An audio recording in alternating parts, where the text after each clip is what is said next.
Welcome into Don Lovell Memorial Field here on the campus of Mark Tree High School for this Friday night edition of Prep Football on Tubetown. Andy Manus and Ryan Short here with you tonight for this 3-2A matchup between the Mark Tree Indians and the East Poinsett County Warriors. Not just any conference matchup, though. This one is one of the biggest rivalries in all of Northeast Arkansas. Both of these towns separated by just about 10 miles of highway. You can always throw the records out the window whenever these two teams play each other because of the intensity that goes into each evening. Absolutely. For EPC, you see they come into the season 4-1 so far. They've had some impressive victories, especially last week at Midland, a 46-6 win. They've always taken that series, but if you look at the games so far that each team has played to get to this point, you can see a few games on the schedule that you can sort of tack up to be a measuring stick to what you can expect tonight. Both these teams coming in tonight have played Walnut Ridge. Of course, EPC won that lost that game. That's their one loss on the season, 18-41. And you look across over at the Mark Tree schedule that they've had so far. They lost that one 0-44. So the Walnut Ridge team obviously is a very stout team in this conference that they both faced. But like you said, Andy, tonight, throw the records out the door because they're playing for a whole lot more than just another win as far as their teams are concerned. Yeah, Mark Tree's won 2 out of the last 3 between these two squads. They shut out EPC last year 38-0. Had an amazing year last year, finished 10-2, 6-0 in the conference. This year, not off to a great start, 1-4 so far, but again, trying to add another win to that column here tonight against the EPC Warriors. EPC won the toss. They're going to receive to open tonight's game, and the ball is taken inside the 20, now out to the 35-yard line and bottled up in the middle between the hash marks. The Warriors will come out and start on offense tonight at the 33-yard line under quarterback Preston Raines. Yeah, another young man that we're going to see tonight for EPC, Rayshawn Gates, the junior running back. He's going to be in the backfield. He's going to be taking a good chunk of the plays as far as being the offensive powerhouse for that team. Yeah, you talked about facing that stiff Walnut Ridge team earlier in the year. Gates put up 185 rushing yards in 24 attempts and 3 scores against the Bobcats in that game. Here he is taking the handoff on 1st and 10 across the 35-yard line down to the 36, and he'll pick up about 1.5 yards on first down. Give him 2, 2nd and 8 coming up. Yeah, we're in the home stretch of the season now, so these teams definitely, you can look across and you see their rosters aren't very deep as we're dealing with school districts that don't have a whole lot of personnel to choose from. But that being said, they're coming out full-blown tonight. Yeah, we talked a little bit throughout the season about, a lot of teams having players go both ways. You're going to see that a lot tonight here for the Mark Tree Indians. 2nd and 8 coming up for the Warriors, a 4 wide receiver set. Raines takes the snap, looking to throw, flushed out of the pocket. Indians defense chasing him down. They'll bring him down behind the line at the 25-yard line. A couple of Indians in there on that play, and they stop him for a loss. 3rd and long coming up. Take a look as these 3 rushers just make it right through the line. Preston Raines just had absolutely no time right there to do anything with offense. Receivers weren't really even to gather themselves and run any of their routes. Yeah, Chris Ivy and Jordan Ratton were the 2 Indians that got in there to chase Raines down. So, again, 3rd and about 15 coming up. Give them 3rd and 17. Make it official. 4 wide receiver set here for Raines. He's going to scan the defense. Indians showing pressure. Trying to bring it across the edge, and I think they're going to get flagged for neutral zone infraction. That's exactly what it's going to be. Offsides on the Indians. So going to have to limit those mistakes. They're going to have success tonight against the Warriors. Yeah, I think that was Anderson, number 2 there on the far side. You typically don't see a low number like that as playing as a D end, but a little too anxious right there getting off the ball, and it's going to make still a 3rd and long a little bit more manageable. Brings it up to 3rd and 12 after the penalty. Same look here for the Warriors on offense. 4 wide receivers, 3 on the far side. And again, Raines will get them with a hard count. Indians are trying to jump the snap count to kind of get a head start breaking through that line. And once again, they'll get called for the penalty. Back-to-back offsides penalties for the Indians, and that will Oh, no, I think they're going to take that false start. A little bit of I saw a fan pointing the other way, and he was right. Yeah, typically, I mean, especially when you know you're coming up and doing a hard count, these offensive linemen know they're trying to sell it just as much as the quarterback is. So a little bit of good graces and a little bit of forward momentum, even the slightest nudge can get that false start. So as soon as they get a gift, they give it right back. So back where we started now here, 3rd and 17 at their own 27. Warriors come out again with 4 wide receivers. Indians once again showing pressure.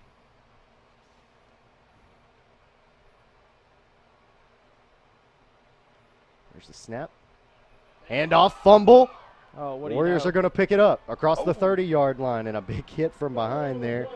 Goodness gracious. Malachi Garrett with a heads-up play there on offense, able to pick up the ball that Rayshawn Gates fumbled. Yeah, fortunate for EPC that when the ball popped out, as you see right here, it was, I think, Malachi Garrett that was the one that ended up coming up with it, but to his dismantle, he took a lick for it, as you said. Chris Ivey getting in there on the stop. Special teams unit on here for EPC. And play is blown dead before it gets going. Another penalty marker out, thrown by the far side official, and he's motioning towards the Marktree Indians. Second penalty here on the Indians in just the first couple of minutes of tonight's ball game. EPC's had one as well. Pre-game jitters, get them out this first possession, and then once Marktree takes over here with their first possession of the ball game, let's clean it up a little bit. 4th and 6. There's the snap. Another flag comes out, and they'll blow it dead. It's 4th and 6 right now. We'll see if this is going to be against the Indians or not. If it is against the Indians, nope, it'll be against the Warriors. I was going to say that'll be 4th and 1, and you could have a change in game plan here, but instead we're just trading 5-yard penalties back and forth here in the first 2 minutes of tonight's ball game. You remember that old Gatorade commercial, anything you can do, I can do better? I think they're just trying to go tick for tat here. They haven't been able to do it with their offense, but the referees tonight show us that they brought their laundry with them. Hopefully they keep those flags in their pockets here for the remainder of the game. Here we go, 4th and 11 now, inside 9 minutes. No flags yet. There's the punt. Return man will catch it inside the 40-yard line. And the Indians will come out on offense for the first time tonight, lined up at their own 38-yard line. We'll see if the Indians want to bring out Jack Brown to the quarterback position. Got moved there from wide receiver a couple of weeks back, and since then the Indians have had a little bit of spark in their offense. They had some early woes there in the first 3 games of the season. Got shut out by 2 opponents, Hazen and Walnut Ridge. And obviously neither one of those teams are anything to sneeze at, but looking a little bit better here with a couple more games underneath their belt. 21 points against Cross County and then 26 against McCrory last week. First down play, ball's taken out to about the 44-yard line, so it'll be 2nd and 6 coming up. Johnson on the carry.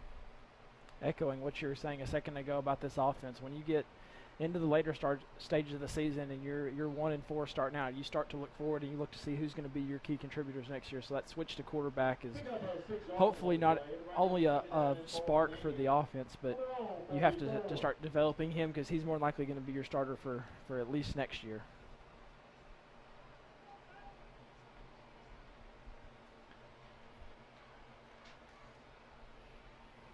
Man goes in motion to the far side. There's the snap. There's the pitch. Looks like the tailback wasn't ready for it. He got swallowed up in the backfield. Taken down at about the 35-yard line. A couple of EPC Warriors in there on that tackle. Hank Knapp, one of the Warriors, getting in there for the stop behind the line of scrimmage.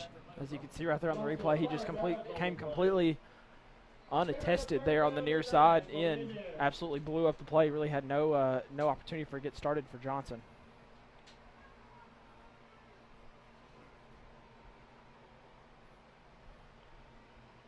So it's Eli McCrary that'll step up in the shotgun for the Indians.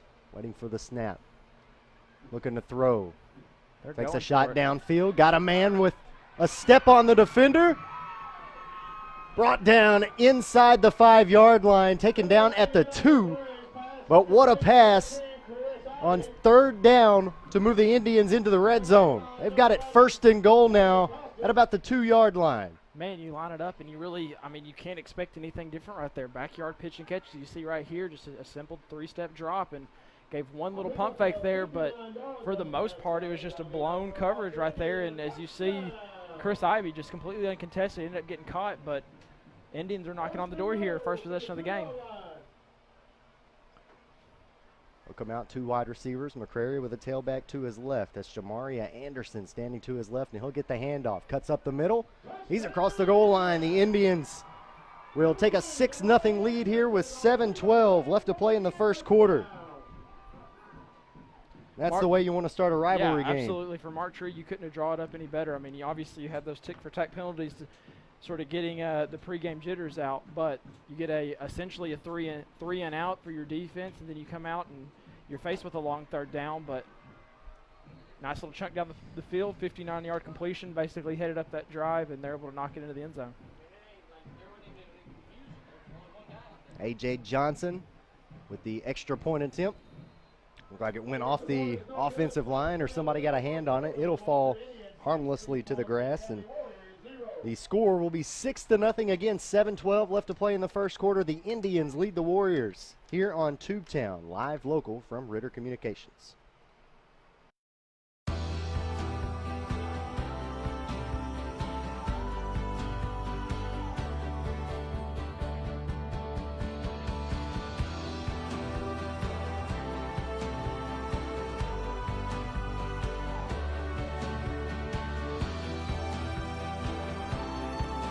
You live. We put you first.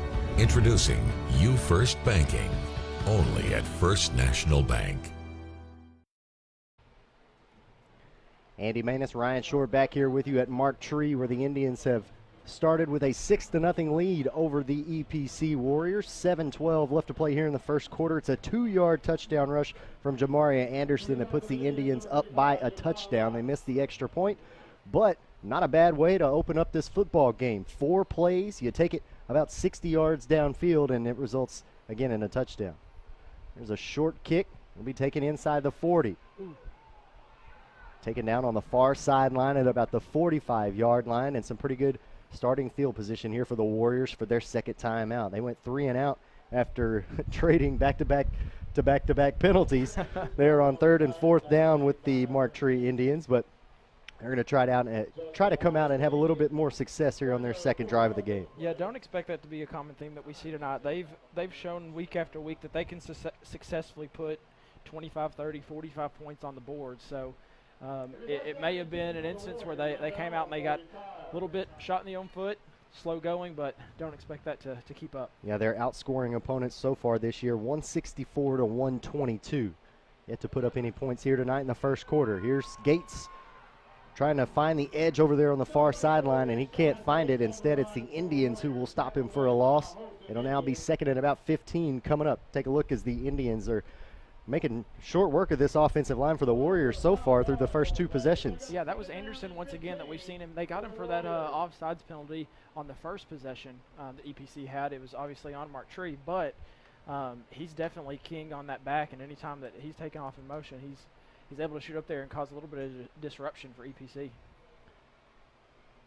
Wide receiver goes in motion. Handoff on the jet sweep across the 35-yard line. He's got an edge across the 50. Now across the far side, 40, pushed out of bounds here on the near sideline. It's a first down and more for the EPC Warriors. It's Andrew Heston on the jet sweep who will move the chains, and take a look as, again, he finds the edge here and follows his blockers. He's got a lot of running room. Yeah, he just found that lane right there, was able to cut up inside for a good 23-yard gain, pushed out of bounds. I mean, he was fighting for every last yard right there, and just like we mentioned, EPC needed a little bit of a spark, and that may have been it right there, the shot in the leg they needed.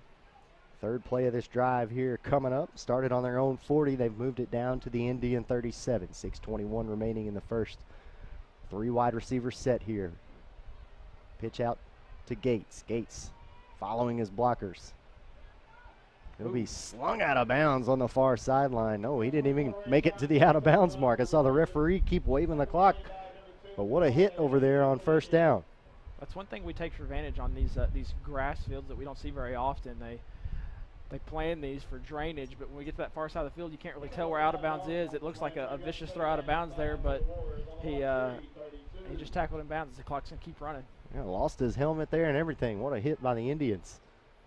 2nd and 5 coming up, 5:45 to play in the first. New back in the backfield alongside Preston Rains. They fake the jet sweep. Bouncing it out to the outside. Got the first down and more, and he's knocked out of bounds by a gang tackle, and there goes a late flag at the end of that one as Preston Rains makes his way to another Warrior first down.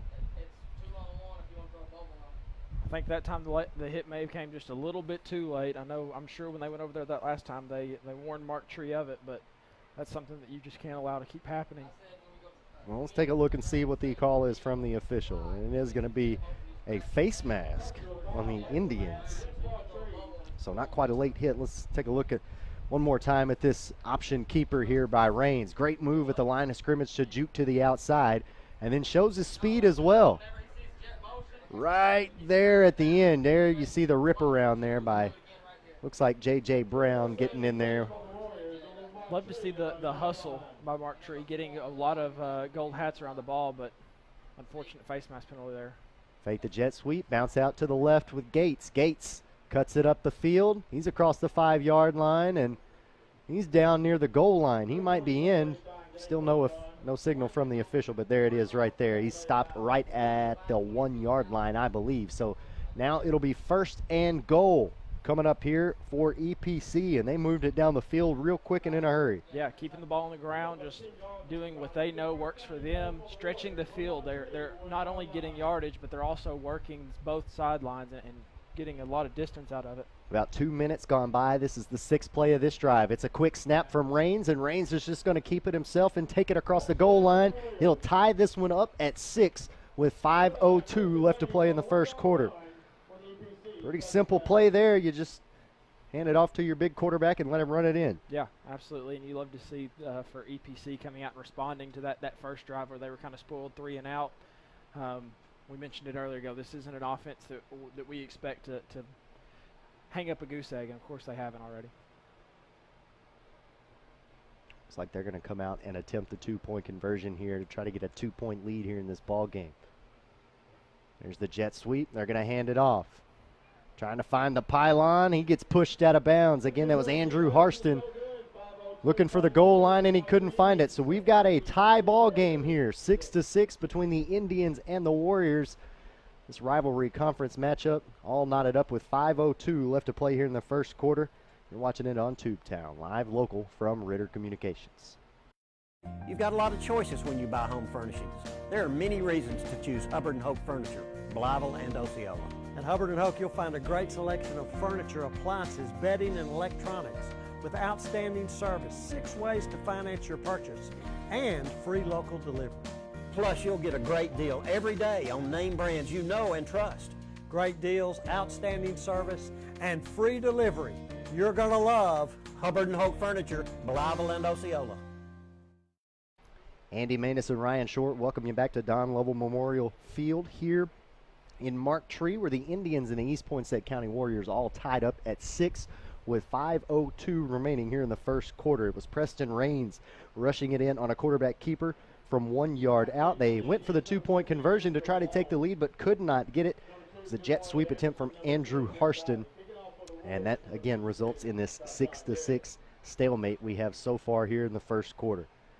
That drive only took about 2 minutes off the clock, too, for the Indians. They took it the distance of 60 yards.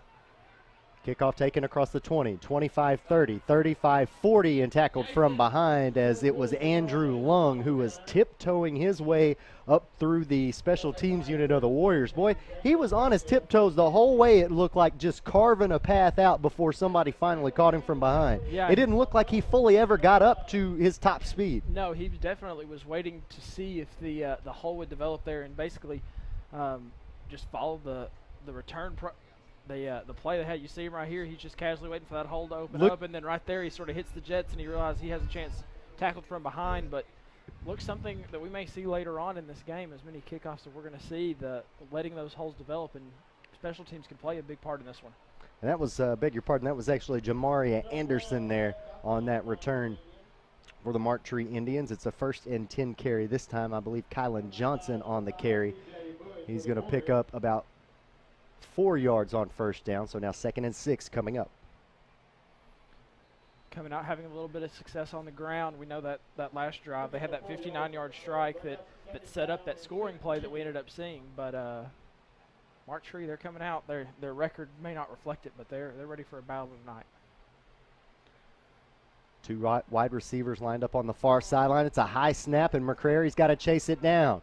He's able to scoop it up, and instead of just falling on top of it, tried to just make something happen with it. Instead, he's driven back near the 15-yard line. It's going to set him back about 20 yards. Unfortunately, there you see the snap just go right over his head, and you can tell he was sort of peeking over his shoulder to see if he could make anything happen out of that. And unfortunately, it just led to an awkward tackle for loss. Tough spot right here for Mark Tree. Yeah, it looks like about 3rd and 25 is what they're going to mark it officially down on the field. 3:35 and counting left to play here in the first quarter. Indians will break the huddle, coming out with 2 wide receivers lined up on the far side, and it'll be Jamaria Anderson standing in the backfield, standing to the right of McCrary. He's looking to throw.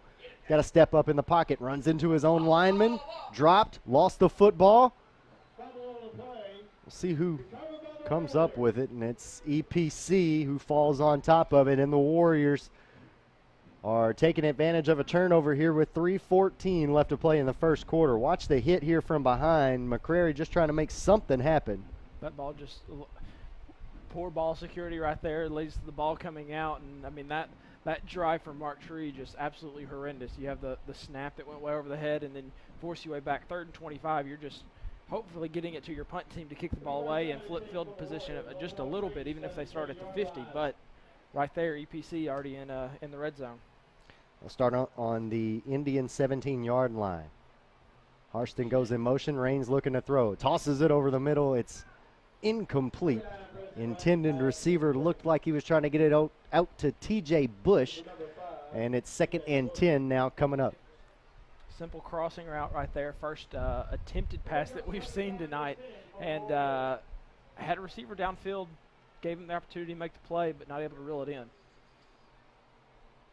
Stops the clock with 3:09 left to play here in the first quarter. Again, all knotted up at 6. 3 wide receivers set here for Raines. Gates standing in the backfield to his right. He'll take the handoff, running to the left. Cuts up between the hash marks across the 15-yard line. He'll be dropped, it looks like, just shy of the 10 at about the 12-yard line. So it'll be 2nd and maybe 6 coming up here. Another pickup of about 4 for Rayshawn Gates. Pretty good average. Yeah, they keep the ball on the ground the whole first drive, able to get it in the end zone and come out, obviously looking to swing the momentum a little bit. Try to take a pass that can potentially lead them to get in the end zone, and they're going back to their bread and butter now, putting it on the ground. 2 backs in the backfield. It's Harston and Gates. And the Indians are going to try to bring pressure here. And on 3rd down, another flag will come out. Mark Tree going to jump off sides. That's their 4th penalty here of the first quarter.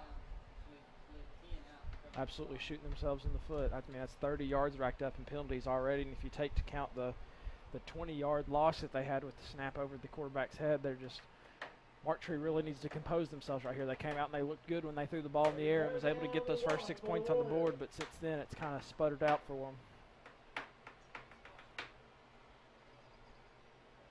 So that'll make it 3rd and inches now with 2:25 to play in the first quarter.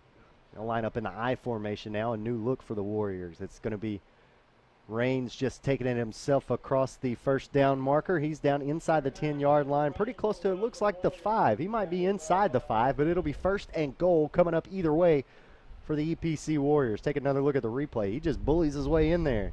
Yeah, that's how they scored that touchdown on their last drive, and being able to control the line of scrimmage is something that they're going to hang their hat on this evening. So 1st and goal from the 6 is where they're going to spot it. Clock continues to count down near the 2-minute mark here in the first quarter. 3 wide receivers, 2 backs in the backfield. There's the handoff to Harston. Harston hit hard as soon as he got the football.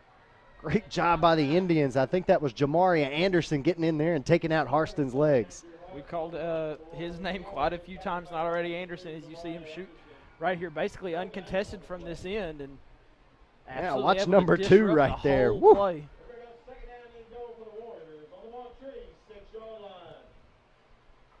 That's something you have to imagine that was in Mark Tree's game plan as they come in, is they're going to line Anderson caddy corner to whoever their strong side is, and they're sending him off the corner every play, and so far it's worked.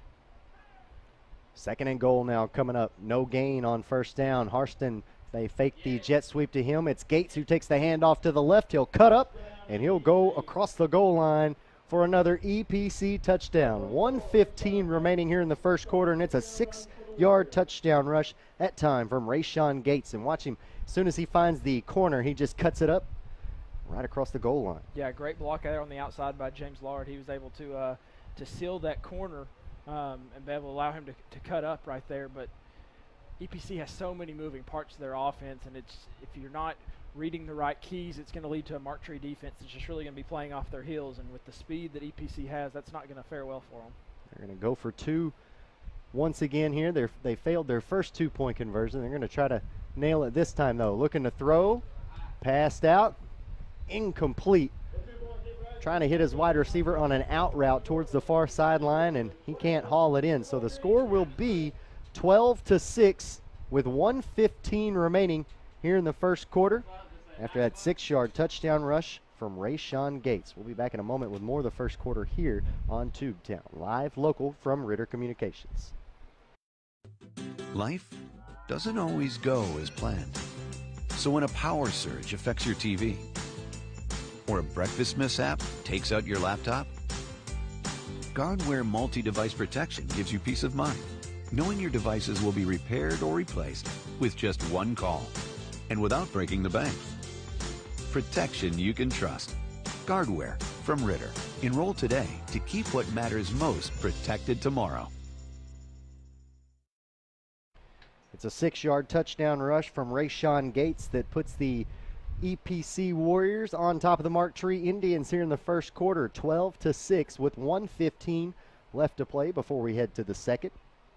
And right now Mark Tree awaiting that kickoff after that touchdown from Gates. They went for 2 once again, Ryan, and once again they couldn't get it. Yeah, and in front of a packed stadium here at Don Lovell Memorial Field, both EPC and Mark Tree fans came out in full force. They've standing room only basically across the fence as everybody's cheering on their teams.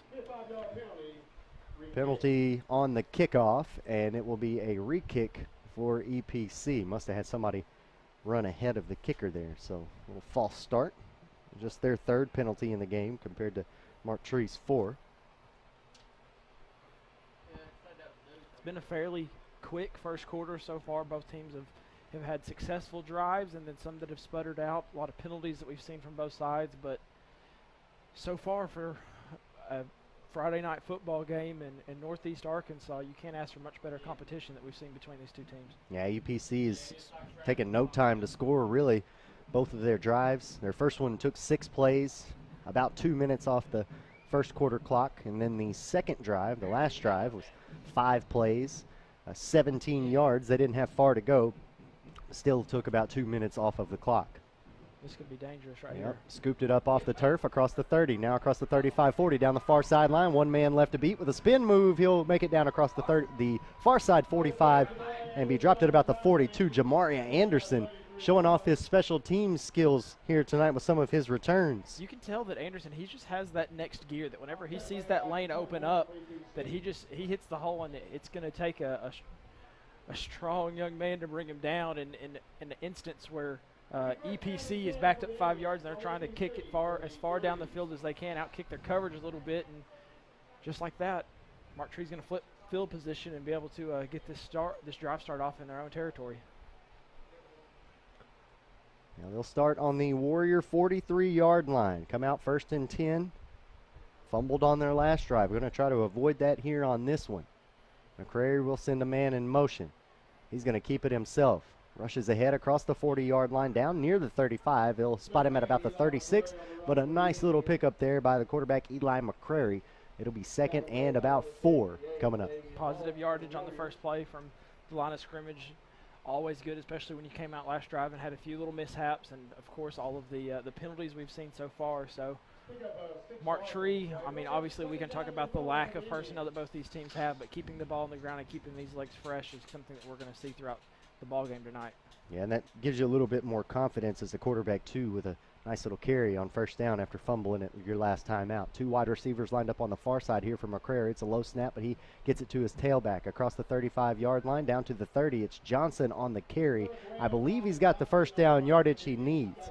Had to get to the 33, and it looks like the referees are going to spot him down at the 30. So he keeps his legs churning, and he'll move the sticks for the Mark Tree Indians.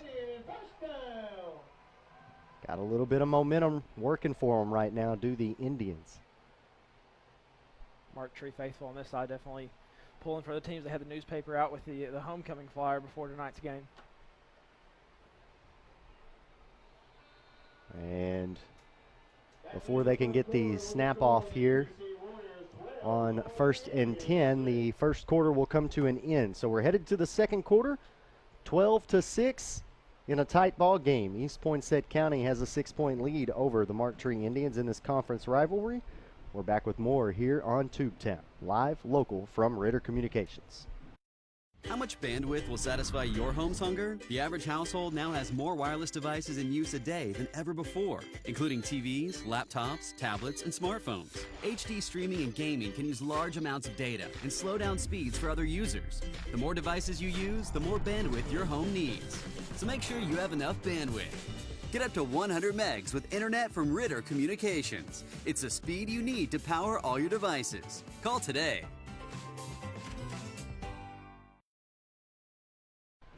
Andy Maness and Ryan Short back here in the second to start the second quarter between the Mark Tree Indians and the East Poinsett County Warriors. EPC with a 6-point lead over the Indians after the first 12 minutes. Saw a lot of ground game from both teams. Of course, Mark Tree had that one big pass back in the first quarter that set up a 1-yard touchdown rush, or excuse me, a 2-yard touchdown rush. But right now, they're trying to move it down the field. They are on a march, a 2-play march that has set them up in EPC territory. Two wide receivers here on 1st and 10 from on the 30-yard line. A new quarterback in the game. It's Jack Brown. He's going to take a shot downfield, overthrew everybody, and it'll be 2nd and 10 now coming up. Maybe trying to catch EPC off guard a little bit there as Jack Brown attempts his first pass of the game. Yeah, a little bit of personnel switch coming in. Hoping to get the passing through the air, light a fire under their offense a little bit. You can call that play on 1st and 10 because you've obviously had success on the ball on the ground so far. So I don't mind that that shot down the field right there on 1st down. Jack Brown will stay in at quarterback. McCrary lined up at wide receiver on the far sideline. Anderson in the backfield. There's the snap. Anderson's going to take the handoff. Scratch that. That's Johnson. He's across the 30, down across the 25. Down near the 20-yard line, and that's Kylan Johnson again on the carry for the Indians. And he will get close to the first down marker, but no cigar. It'll be 3rd and short coming up. Take another look at the replay as he, again, finds the hole he's supposed to hit and just keeps his legs moving. Yeah, I think if he would have followed his blockers around the outside right there, he had a nice little convoy of blockers that cut up, or actually released outside. So if he would have continued his blockers there, he may have had a little bit more success on the play. But definitely 3rd and manageable right here for the Indians. Two wide receiver set. Brown takes the snap, hands it off to Anderson. Anderson running to his left, avoids 3 tacklers in the backfield before one of the initial tacklers will hawk him down. But that's a first down. They'll move it across the 35, excuse me, across the 20-yard line, and it'll be 1st and 10. No. Well, I'm not sure. They're going to take a look at this. This is awfully close. Where the referee is on the far sideline, looks like they should move the chains, but it'll be 4th and short. I imagine that Mark Tree is going to keep their offense on the field right now and attempt to pick up this yardage. Not really any other option for the Indians. McCrary will again go out to wide receiver. Jack Brown stays in at quarterback. Anderson to his right. They've got a tight end lined up here on the near side of the offensive line. Jack Brown's going to take it himself. Trying to find the corner, dragging one defender. He just reaches out, using that body length of his to get a first down. They're across the 20-yard line, down at about the 18. Yeah, nothing too complicated here. Just catch the ball and run it right. With the length that Brown has, I think he could have just stretched out from the line of scrimmage and possibly got that first down. But it keeps the drive alive for the Indians, and now they're officially into the red zone. Now, 7th play of this drive coming up. Lasted about 3 minutes so far. 1st and 10 from the Warrior 18-yard line. McCrary going to line up at wide out here on the near side. Anderson still in the backfield. They hand it off to Anderson, running to his left, trying to find the corner over there. He cuts upfield before he slips, loses his balance, but he'll still pick up a good maybe 3 yards on that first down carry. 2nd and 7 coming up. You can see Anderson here, just a lot of momentum downhill, and it's not going to. His arm tackles are not going to bring him down. He may be short in stature, but he is running with a lot of finesse right now. So again, 2nd and 8 coming up now. 12 seconds left on the play clock. 9:40 left to play here in the half. Both teams still have all of their timeouts here in the first half. Play clock's down to 3. Yeah, Indians break the huddle in a hurry. Going to try to snap this one. They get it away. Brown going to take it himself, spinning at the line of scrimmage. He'll pick up. It looks to be about 2 yards there on 2nd down. So now 3rd and 6 coming up. Boy, they had to get that snap off in a hurry. Yeah, they're having a little bit of trouble here on the near side getting the play call in to, you know, they've had 2 quarterbacks in the game already, so making sure those plays are called efficiently at the line is causing a little bit of a disruption.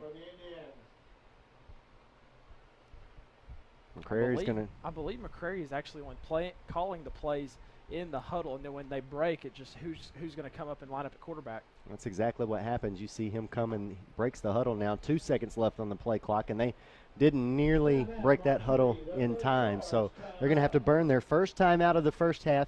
8:52 remaining here in the first 2 quarters. 12-6 is your score. EPC leading the Martree Indians here on Tubetown. Live local from Ritter Communications. No matter what kind of business you own or operate, you need to keep it connected. Ritter Communications delivers the fastest business internet speeds available at a price that won't slow you down. Ritter offers reliable 24-hour service with network monitoring, along with the scalable options your business needs to grow. And we do it all on our own fiber optic network. The choice is yours, and so is the savings. Connect to something better. Call or visit ritterbusiness.com today. Andy Manus, Ryan Short back here with you at Don Lovell Memorial Field. Here on the campus of Martree High School. The Indians have the football right now with 8:52 remaining in the first half, but they're trailing 12-6 to their nemesis from right down the road in Lepanto. The EPC Warriors have a 12-6 lead right now in the first half. A couple of touchdowns in the first quarter from their rushing attack. Martree was able to put their opening drive of the game into the end zone, and they're trying to replicate that success now here. 3rd and 8 after the timeout. Jack Brown looking to throw. Pats it, fires it, and it is nearly caught but slapped out of his hands by Andrew Harston. Boy, his receiver had that one hauled in, but Andrew Harston comes in at the last moment and just swats it out. Israel Malone, the intended receiver. That's something they coach the kids up all year, is whenever that pass is coming to you, need to attack the ball. He was already thinking about cutting upfield to see if there was a defender that was going to be coming from behind him to tackle him, but unfortunately just not able to reel it in. Now, we've seen this already once. Last it was 4th and manageable. Now it's 4th and 8, so I'll be curious to see what Martree tries to drum up here. Let's see if they try to get them with a hard count here on 4th and 6. If they can draw EPC off sides, it might be 4th and 1, and there's a lot of movement there. I think the ball is snapped. There's no flags. I think everybody was expecting a flag, but there wasn't one. No, I think they were going out and they were expecting the hard count. Everybody was on the same page except for the center. You could see that as soon as that ball was snapped, Brown was sort of caught off guard a little bit, that it ended up right in his lap. So he just had to improvise, and it's going to be a turnover on downs, unfortunately, for the Indians. Yeah, had a lot of momentum, worked the ball all the way down into Warrior territory after the great kick return from Jamaria Anderson. And you hate to see that drive end that way. With 8:40 left to play in the second quarter, EPC's going to get it back. They're going to get a chance to extend this lead over their rival. And, you know, they're playing with a little bit of a chip on their shoulders. They lost this one in a 38-0 shutout last year against Mark True. Yeah, absolutely. Raines with 2 backs in the backfield. He's looking to throw. Now he rolls out to his right, looking to throw over the middle. Bounces off a defender. Now he's going to tuck it and run to the near sideline. Jukes one man. He's across the 20, across the 25-yard line. Lowers his shoulder, and he's all the way down to the 38. What a run from Preston Raines. He ran to the right side of the field and cut it back and got a big gain running to his left. That's called making something out of nothing. You can see they were trying to set up the bubble screen on the far side, and the receiver wasn't on the same page. So as soon as he ran down the field, he just sort of had to improvise. Fortunately, he was able to pick up a block right there by, I believe that was Harston that led the block for him, but Raines was able to pick up a solid 16 yards and a first down for EPC. We saw J.J. Brown standing in front of him, too, and just decided to lower his shoulder and run into him. There's Gates on the handoff on 1st and 10, running to his right, tried to cut up the middle. And oh, what was that? It looked like he was trying to kick himself up there. Yeah, he was trying to, and I would have been very impressed if that would have happened, but just falls a tad bit short on that one. I don't even know what to say. I can't talk right now. That was maybe one of the funniest things I think I've ever seen happen in a football game. Oh, man. Oh, my goodness. It's a whole lot different whenever you've got a helmet and shoulder pads on.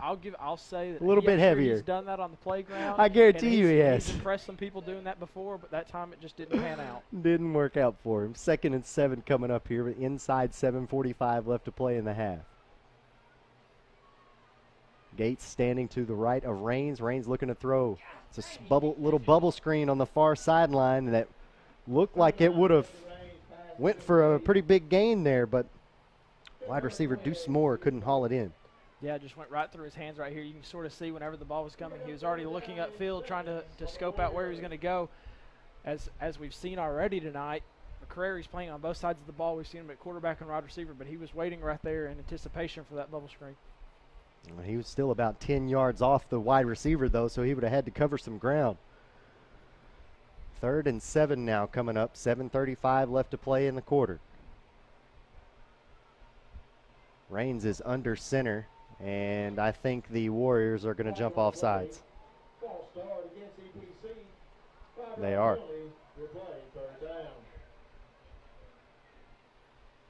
Now it's going to be 3rd and about 13 for EPC. Just a little bit of movement right there on the offensive line. I think that was on the far side. Tight end was jumping off sides a little bit.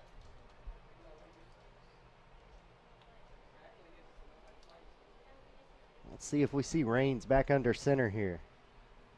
He might have just been going for the hard count there, but I think that's what was going on. Trips lined up here on the near side, or on the far side rather, and Raines is now looking to throw, rolling out to his right, takes a shot downfield. Oh, and the wide receiver wasn't even looking for the football. Andrew Harston had a step on his man, and if he had just looked up, that could have been 6. You know he's really regretting that right now. Raines blitz coming up the middle. He's able to evade it with the rollout to the right, but he's going to take a lick at the end of this play. Ball's up in the air. Receiver had his man beat. Unfortunately, Harston wasn't able to turn around and locate the ball. Yeah, I think if he had his eyes on the ball, it was a little bit out in front of him, but he probably has the speed to catch up to that one. Yeah. So now 4th and long, the Warriors punt team will come out. You can only imagine that false start penalty really hurt them right there. We saw them come out in the I formation, and as soon as they backed them up to 3rd and 12, they went with the shotgun. Hank Knapp, the punter, nearly had that one blocked, but he gets it away. It's Jack Brown on the return. He's slung down across the 40-yard line by a couple of Warriors, and now Mark Tree has pretty decent field position here to start this drive. Yeah, good defensive stand right there by Mark Tree, being able to come out, and they had a one penalty go in their favor, but being able to flip the ball back into their offense's hand. They had success on the last drive. It just kind of sputtered out towards the end. So let's see if they can build off that progress they had and try to get more points on the board. Yeah, EPC's leaving the door open here for Mark Tree to tie this one up in the first half, and Mark Tree will also get the football back to start the second half. Jack Brown still in at quarterback, 3 wide receivers. There's a handoff to Anderson. Anderson across the 45, across the 50, taken down from behind at the far side 45-yard line, but he's got more than enough for an Indian first down. About a 15-yard pickup that time from Jamari Anderson, and watch him just find the gap and follow his blockers. We've talked about his stature a little bit. He's a short little squirrely guy that he's able to cut and juke and jive through those holes. And in a lot of instances, you see a lot of receivers and backs, I mean, at the college and even the pro level, that their size actually ends up being in their favor because you're at the second level before anybody can even spot you where you're at. Yeah, you're hard to find when you're moving through those big bodies. That time the Warriors find him and didn't quite bring him down, but I guess they're going to stop his forward progress there as the play kind of died right there behind the line of scrimmage. Second and looks to be a long 10 coming up, no gain. I think he believes he was on the back. Oh, there was the knee touched right there. A little bit. He's going to run until he hears the whistle, that's for sure. Yeah, it was kind of a late whistle there. 6:28 left to play here in the second quarter. Second and 10 coming up. Interesting to see that McCrary is still calling the plays at the huddle, but coming up, Brown has been the one that's taking all the shots at quarterback. Well, that could just be all about communication in the huddle. Two wide receivers on the far side. Brown looking to throw. He's getting drugged down by his jersey in the backfield, just staying on his feet. But it's finally Tyshawn Garrett on the tackle there. I think that was the slowest sack that I've ever seen. It took him 5 or 6 minutes before it's like almost watching a Life Alert commercial where they just slowly go to the ground. 3rd and 15 now coming up. Make that 3rd and 25 now coming up. I forgot about that extra 10 yards he just lost there. Hey, if it was only 3rd and 15, I'm sure they'd be fine. They'd be all right with it.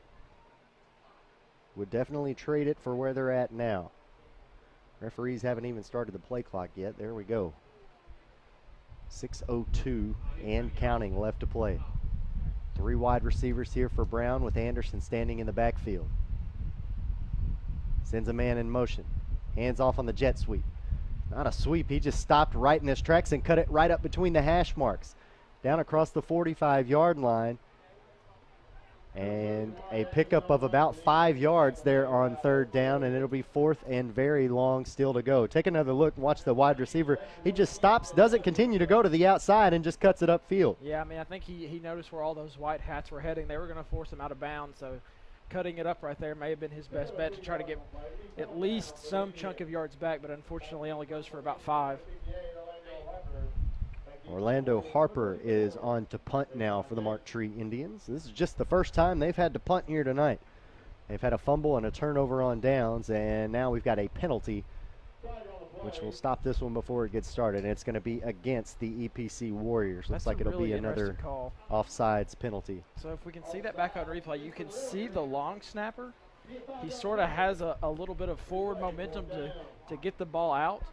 And he sort of leans forward and then has to get his body behind the snap going back, but it led to, look here, that's going to be the previous play. A little bit of technical difficulties. We'll be all right.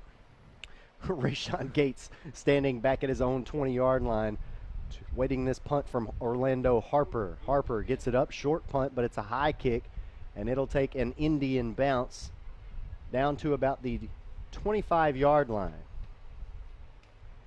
EPC's going to have plenty of time on the clock right here to make some type of drive happen before the halftime. Right, caps off a 5-play drive for the Marktree Indians. Took about 2 minutes off of the clock. That's kind of been the average here tonight. That was about 2 minutes, 10 seconds. EPC comes out 1st and 10. They've had to punt it away twice tonight. They're going to try to put it in the end zone here before the end of the half. They have 3 attempted passes so far, and they've all fallen incomplete. Let's see if they try to put the ball in the area here on this drive. Looks like the ball spotted at the 26-yard line, an option play, and it's going to go to Gates. Gates running to his right now, running to his left. He's still on his feet, bouncing off of defenders like a pinball. Got plenty of room in front of him across the 50-yard line, down across the 45, and he's drung out of bounds at the 40-yard line, and he is thrown out by his face mask. So going to tack on some penalty yardage at the end of this one. But watch him take off running to his right, has nowhere to go, and so just bounces back the other direction. And I don't know how many defenders he bounced off of. He got face masked back here in the backfield as well. Good 28-yard pickup. I mean, we said it all night, just improvising, making something happen. As you see right here, he goes down by his face mask. They're going to end up waving that flag off, saying that wasn't a face mask, even though he was drugged down by his helmet. Well, the referees missed 2 of them on that play, if that's the case. Also, what awareness. Did you see him at the end of that run switch carrying hands? He was carrying it with his right hand, had the defenders on his right side, and had the awareness to just switch it over to the left. That's good good awareness by the tailback. Yeah, absolutely. Good football IQ there. 2 backs in the backfield. They're going to block for Raines as he throws. Just tosses that one over the head of his defender, and it'll go out of bounds. I don't think it would have been inbounds even if he had caught it. No, they're trying to get a double move route on the far side, a little out and up, and the Indians sort of have a guy back there sort of playing center field, not letting anything like that happen. So he saw the ball as soon as it was released, and I'm sure if that ball would have landed inbounds, it probably would have been an interception. Well, and that's McCrary too back there playing center field, as you say. So as a quarterback, you have a little bit of knowledge, I think, as far as what the other team's going to do when you're out there playing secondary. You often see a lot of quarterbacks that play 2 ways. You see them put in at the safety or corner position. 2nd and 10, it's a pitch out to Gates. Gates jukes a man in the backfield. He won't get back to the line of scrimmage, though. He's drugged down in the backfield for a loss. It'll be 3rd and about 13 coming up. Great stand there by the Indian defense. Yeah, we're going to say Anderson's name one more time. He's lining up on the strong side every time, and whenever that ball is snapped, he is just darting forward, and he's disrupting every play that happens. You see him blow past the end there, and he makes first contact 6-7 yards in the backfield. So EPC is fortunate they were able to fall forward and only be a loss of 3. Number 2 in blue and gold is getting through that line of scrimmage both ways tonight, doing it on offense and on defense. Here he is again with a big hit on the quarterback. He lost the football, and the Indians are going to come up with it. Johnny on the spot, Jamaria Anderson. Golly, completely untouched on that far side. Absolutely rocked EPCs. You see him here. No one even accounts for him. Looking down the field is going to be Raines, and he doesn't see it coming at all. Falling on the ball right there for Mark Tree. I didn't catch his number. I believe that may have been Gates that came up with it. But just like that, we're talking about a big play from scrimmage for EPC, and then all of a sudden now the script is completely flipped. And Mark Tree's going to try to tie this ball game up before they go to half. That can give you a lot of momentum, especially as many players as you have playing both ways. You know they're hyped after that big hit. Anderson's going to come off the field for a second to catch a breather, but I'm sure he'll be back out there before this drive's over. Now here's Johnson on the carry, running to his right. He's going to pick up about 2 yards on first down, so 2nd and 8 coming up. God, that was a huge hit. What a hit, man. Hit him so hard the referee had to stop and tie his shoes. Take another look at this replay. Untouched. Quarterback never saw him, and that was a great form tackle as well. Exactly. That's something we need to harp on right here is that fundamentally, I mean, he hit him right in the chest, and he drove him to the ground.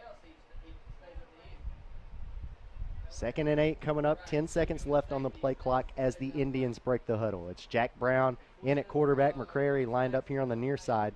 Oh, that's not McCrary, but they're going to throw to him here on the near side. Got a step on his defender. Incomplete. Both the wide receiver and the defender had that one as they were falling out of bounds, fighting for it.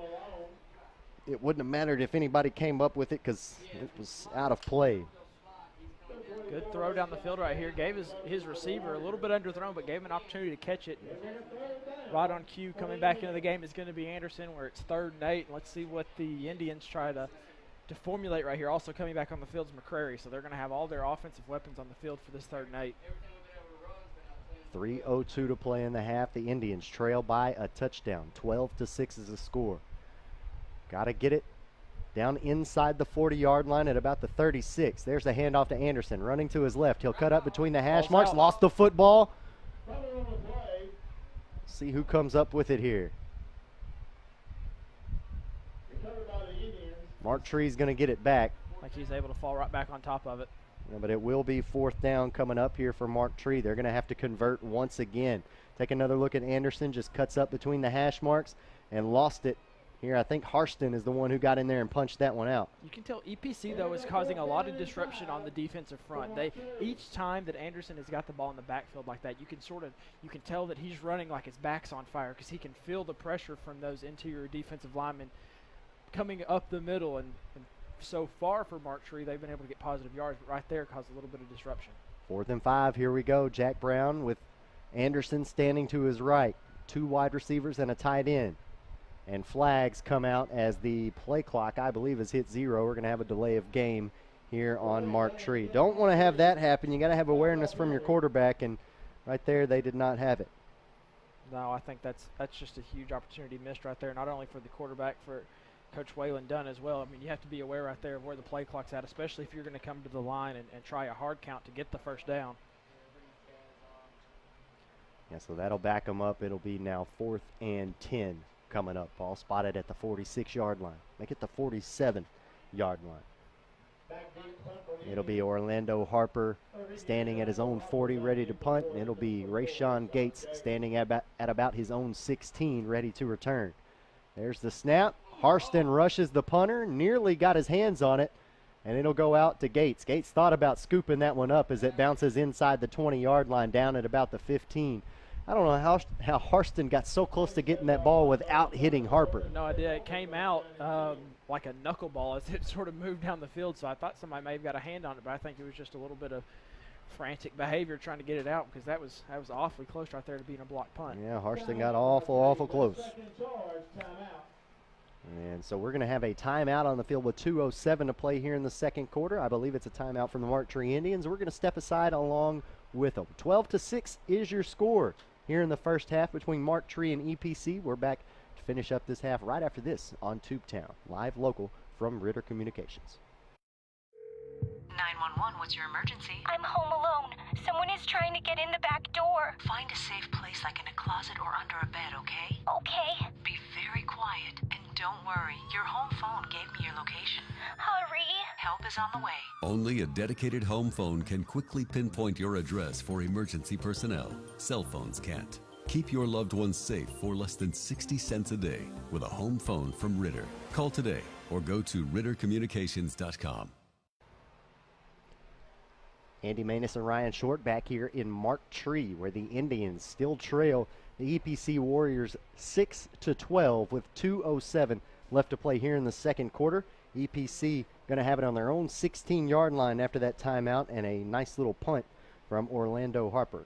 You could see the EPC faithful there that made the trip all the way to Mark Tree to watch this game, and it's a hot October night here in Northeast Arkansas. Now, we've been flirting with fall-like temperatures for the last couple of weeks, but summer has decided to stick around for at least a couple of weeks. Definitely feeling it here tonight in Mark Tree. 4 wide receivers for Raines. He's going to fake the option to Gates, keep it himself, running to his left.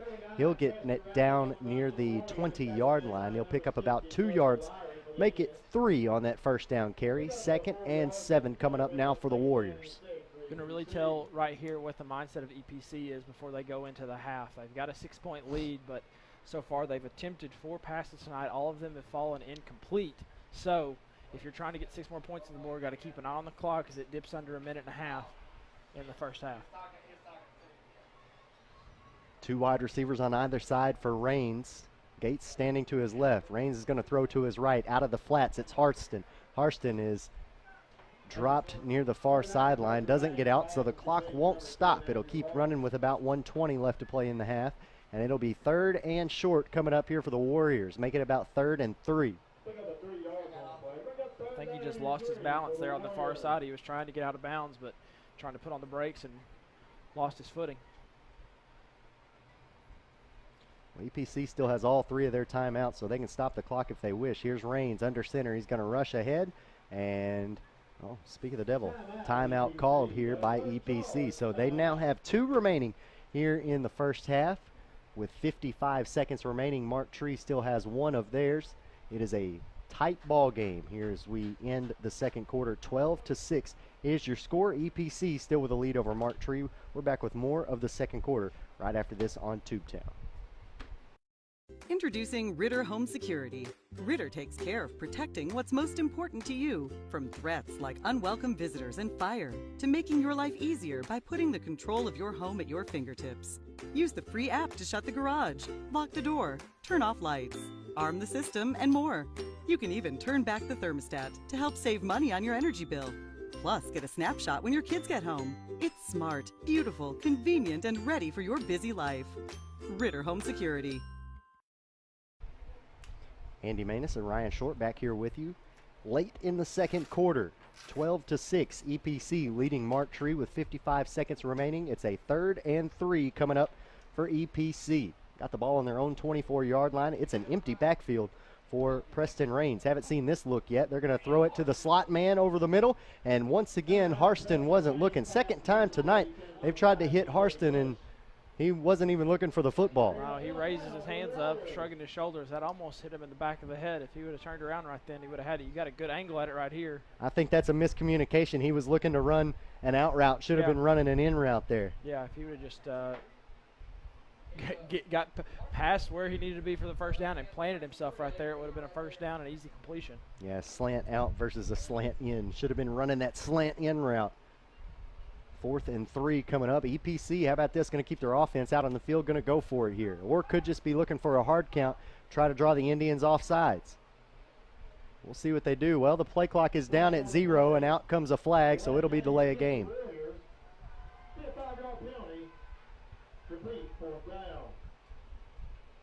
So they'll back it up 5 yards. It'll now be 4th and 8, and you see some new personnel running onto the field there for EPC. Kind of changes up the game plan a little bit. Yeah, they're going to send Brown back for Mark Tree to return this punt right now. Mark Tree's going to call a timeout. Yep, they burned their final one of the first half. We'll go ahead and step aside one more time with you. Again, late in the second quarter, 51 seconds remaining. It is 12-6 EPC leading Mark Tree here on Tubetown. Live local from Ritter Communications. Until you've seen how fast it really is, some people's reaction to Ritter's 100 megabit internet might be like, 100 mega, huh? Here's how we describe it. Mega beautiful, mega fast, mega blast, mega party, mega Ritter. There's no end to your online possibilities with up to 100 meg internet speeds. In a word, that means mega fun. If you're not getting your high-speed internet from Ritter, you should. Call 888-336-4466 today. Only from Ritter Communications, right by you. I'd like to remind you that tonight's game is brought to you by our great sponsors, First National Bank, Hubbard and Hoke Furniture, and our newest sponsor, SSR Insulation, LLC. Could not do it without these great sponsors. Thank you guys so much. Make sure you say thank you to them as well. Hello again. Thanks for joining us here on Tubetown tonight on this Friday night. Mark Tree, Andy Manus, and Ryan Short here with you. 51 seconds remaining in the second quarter. It's a 12-6 lead for the EPC Warriors over the Mark Tree Indians, and EPC is getting ready to punt this one away on 4th and 8. Ball spotted on their own 19-yard line. We got Brown back to receive from Mark Tree, and Anderson's right up at the line of scrimmage. They rush it, but they can't get to it. A nice punt. Brown's going to catch it. Tripped up immediately before he can even take a step. Great job that time by T.J. Bush with the open field tackle. And now Bush and Brown kind of having some words with each other. We got an official timeout on the field. I think that is Anderson that is down. He started on the near side of the field, and he was going to try and block the punt. And I didn't catch what happened, but I believe that's him that's on the turf right now. I think you're right indeed. So they will take a timeout here with 46 seconds remaining here in the first half, and looks like Anderson's going to get up and make his own way off the field, so we'll keep it right here. Again, 46 seconds remaining. It'll be Mark Tree football. Remember, the offense gets out on the field, and interesting to see what they're going to do here without Jamaria Anderson. He has been the workhorse tonight for that offense, and the majority of the big plays that they've had have been either set up by him or created by him. Yeah, we saw last drive he had that huge sack on the quarterback, and he stayed on the sidelines for the first 2 plays from line of scrimmage for Mark Tree, and then he came out on, I believe it was a 3rd and 8 or 3rd and 9, and at that point the drive was basically spoiled. So it looks like they're going to go to the line of scrimmage right now without one of their most influential members on offense. Brown back in the shotgun formation, and it'll be Kylan Johnson standing to his right. McCrary's lined up on the far sideline, and it'll be a keeper here for Brown. Brown just muscling his way through the offensive line, and we've got a flag thrown down back at the 50-yard line after that 4-yard pickup by Jack Brown. Should be 2nd and 6, but I would imagine, Ryan, that this penalty is going to bring it back because of a hold. Yeah, I believe the area that was thrown in, they're going to end up backing them up. Yep, it's going to be a hold. Holding against Moultrie. So they will back it up from the spot of the foul, which was all the way back at about the 50-yard line. Man. Field position tonight has been pretty standard. They've all started around between the 35s at least. It seems like for their starting field position, but once you tack on a couple penalties, it backs you up quite a bit, and it seems a whole lot longer to go. And they have no time to do it either. No timeouts left. 35 seconds remaining. Brown again will take the handoff. He's just working his way across the line of scrimmage back to the 50-yard line, stretching out. And that will keep the clock running with 23 seconds to play in the half. They don't have to run another play before they head to the locker room, so let's see what they want to do. Jamari Anderson is back in, and they're just going to let the game clock tick down, it appears. Yeah, they're not going to have enough time to get this one off. That's Yep. how they're going to end it. They'll just let the clock run down to 0, and Mark Tree will come back out. They'll have the football first to start the third quarter. Both teams going to head to the locker room for now with a score of 12-6. East Poinsett County with a touchdown lead over their rival from right down the road, the Mark Tree Indians. We're going to take a quick timeout, come back with some halftime stats for you, as well as talk about some of the other games going on tonight around the area. That's all part of the Ritter Communications halftime show coming up next here on Tubetown, live local from Ritter Communications.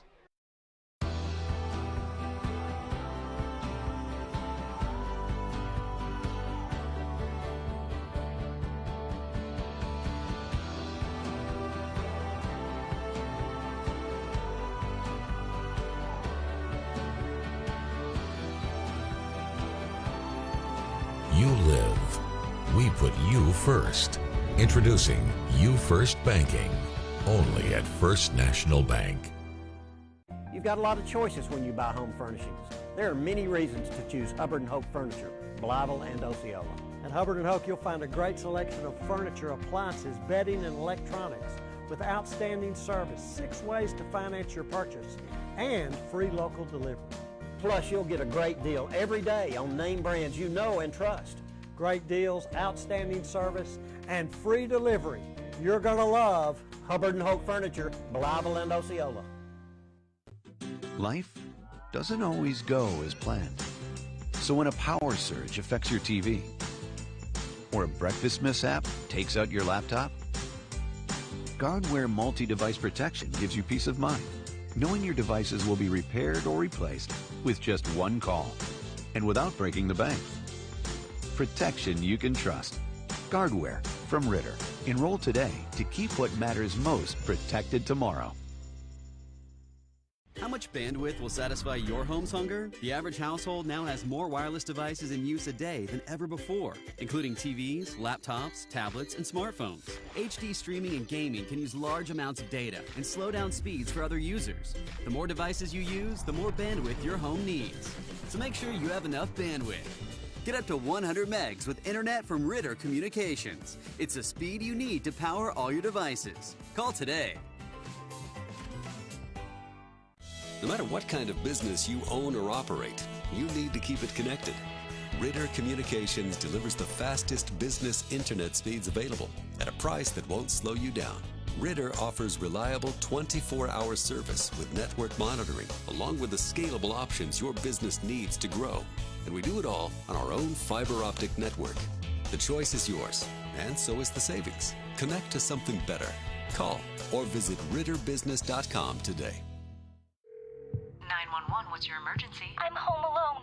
Someone is trying to get in the back door. Find a safe place like in a closet or under a bed, okay? Okay. Be very quiet and don't worry. Your home phone gave me your location. Hurry! Help is on the way.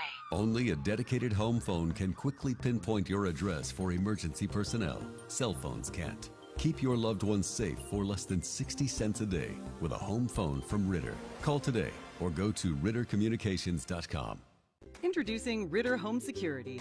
Ritter takes care of protecting what's most important to you, from threats like unwelcome visitors and fire, to making your life easier by putting the control of your home at your fingertips.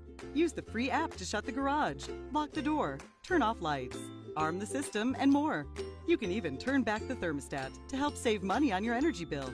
Plus, get a snapshot when your kids get home. It's smart, beautiful, convenient, and ready for your busy life. Ritter Home Security. Until you've seen how fast it really is, some people's reaction to Ritter's 100 megabit internet might be like, 100 mega, huh? Here's how we describe it. Mega beautiful, mega fast, mega blast, mega party, mega Ritter. There's no end to your online possibilities with up to 100 meg internet speeds. In a word, that means mega fun. If you're not getting your high-speed internet from Ritter, you should. Call 888-336-4466 today. Only from Ritter Communications, right by you.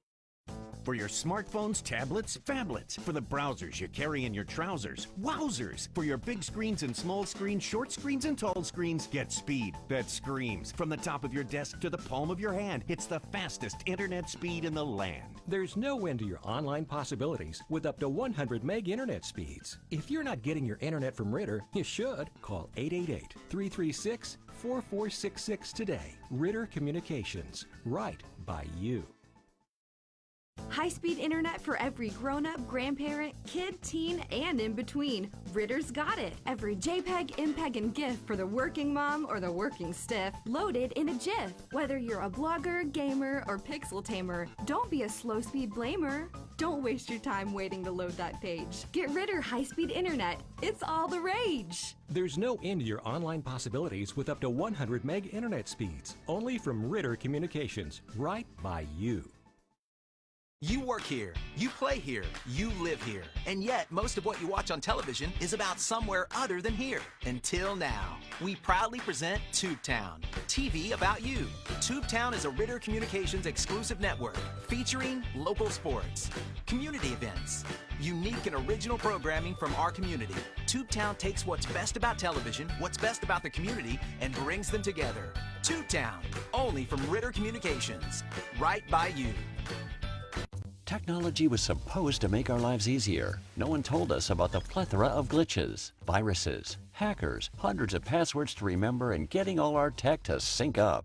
Introducing Tech Home. Technology made easy for you and your devices. Tech Home makes it easy to set up, protect, and enjoy your internet-connected devices anytime, anywhere. Security, password management, backup, and premium tech support. Get back in charge of your digital life now with Tech Home. Satellite TV providers force you to sign a long-term contract, then saddle you with second-rate service and price increases. Ritter delivers TV service with stunning HD channels, plus bundle savings on the area's fastest internet, and a better home phone service with no long-term contracts, backed by our local customer care team. No contracts, no nonsense, just great service. Don't get stuck with a dish. Visit rittercommunications.com to learn more. It begins with a click. And no matter where you are, you have countless choices at your fingertips. On the road, on your break, even in your own backyard. A world of entertainment is just a click away. Simply go to rittercommunications.com/TV everywhere to get started. Ritter Communications, connecting you to everything that matters. With so many great mega services available from Ritter Communications, it's hard to pick just one. Save a bundle with bundled services. Talk as much as you want, when you want, with unlimited long distance. Get the speed you need with up to 15, 30, 50, and even 100 megabits per second internet. Enjoy online bill pay and protect all your online data and devices with Tech Home and Guardware. With so many choices, options, and savings from Ritter, all you can say is, wow! Mega services, mega savings. That's Mega Ritter.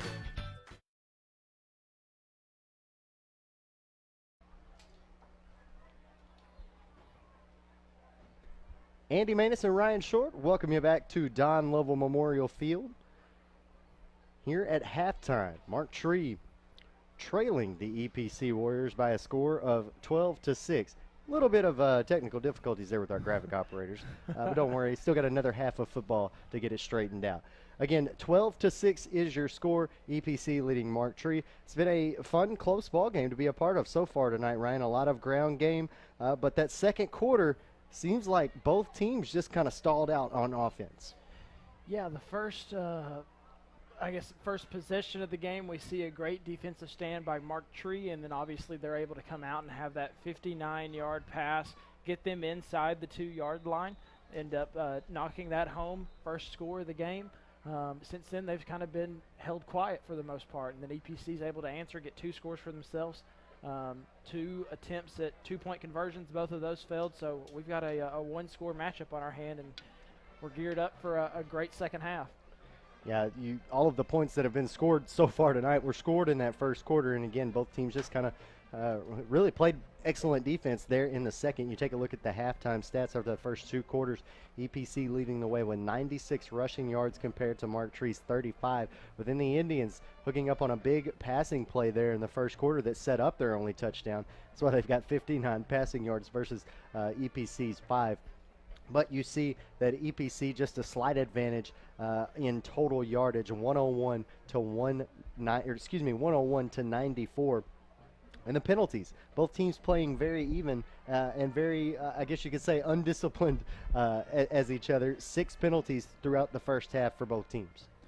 Yeah, and just something to echo right here. Mark Tree, they may be down on the scoreboard right now. They may be down 6-12, but if it wasn't for a couple plays, I mean, they've had 2 plays that have gone for a loss of 15 yards or more that sort of have knocked them back. As far as the passing attack, it's basically been absent tonight. That 59 yards on passing for Mark Tree is on 4 attempts, so that 1 completion accounting for all the passing yards, and we can say the same thing for EPC because they've attempted 6 passes tonight, but only 1 was able to find the intended receiver, so they have 5 passing yards in total. Like you said, Andy, everything's coming on the ground right now for both teams. Yeah, both teams kind of well under their average as far as total points scored for the year. Mark Tree comes into tonight's game averaging 14 points a game, so they're not too far off that. But look at EPC. This Mark Tree defense has been playing great tonight, only allowing 12 points through the first 2 quarters to EPC. They come in tonight averaging 32 a game. So, great job so far by the Indians. It's just, do they have enough stamina to maintain that defensive pressure throughout the course of this game? Through the first 2 quarters, though, they've shown great effort. Yeah, if you're Mark Tree right now, you're in the locker room at half, and you're trying to figure out how your offense can come out and be productive and gain some positive yardage, because that first possession we saw a good pass play down the sideline, 59 yards, as we said. They're able to get a score, but since then, since they made the quarterback change to Brown, basically their offense has sputtered out, and they really haven't been able to piece together. They've gotten into the red zone once or twice, but haven't been able to find pay dirt. For EPC, if you're at half right now and you're talking to your team, they have to have an answer for Jamari Anderson. He has been absolutely tearing it up on offense and defense. He's getting into the backfield on defense and disrupting all the plays they are trying to get on the ground. And then as far as offense, we can definitely see that burst of speed he has in the interior, getting good chunks of yards.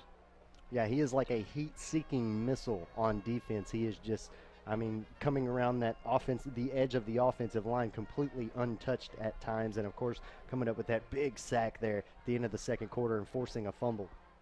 So again, the score is 12-6. Mark Tree hanging in there, trailing by just a touchdown against their rival from just down the road, the East Poinsett County Warriors. Still about 8 minutes left on the halftime clock. So we're going to go ahead and step aside for another break. When we come back here on our halftime segment, we'll talk about some of the other scores going on around the area. A lot of important games and conferences tonight. We'll see if we can track down some scores for you guys at home. Again, thanks for watching on Facebook tonight. This game is brought to you by our great sponsors, First National Bank, Hubbard & Hope Furniture, and, of course, our newest sponsor, SSR Insulation, LLC. We're back with more of the halftime show right after this on Tubetown, live local from Ritter Communications.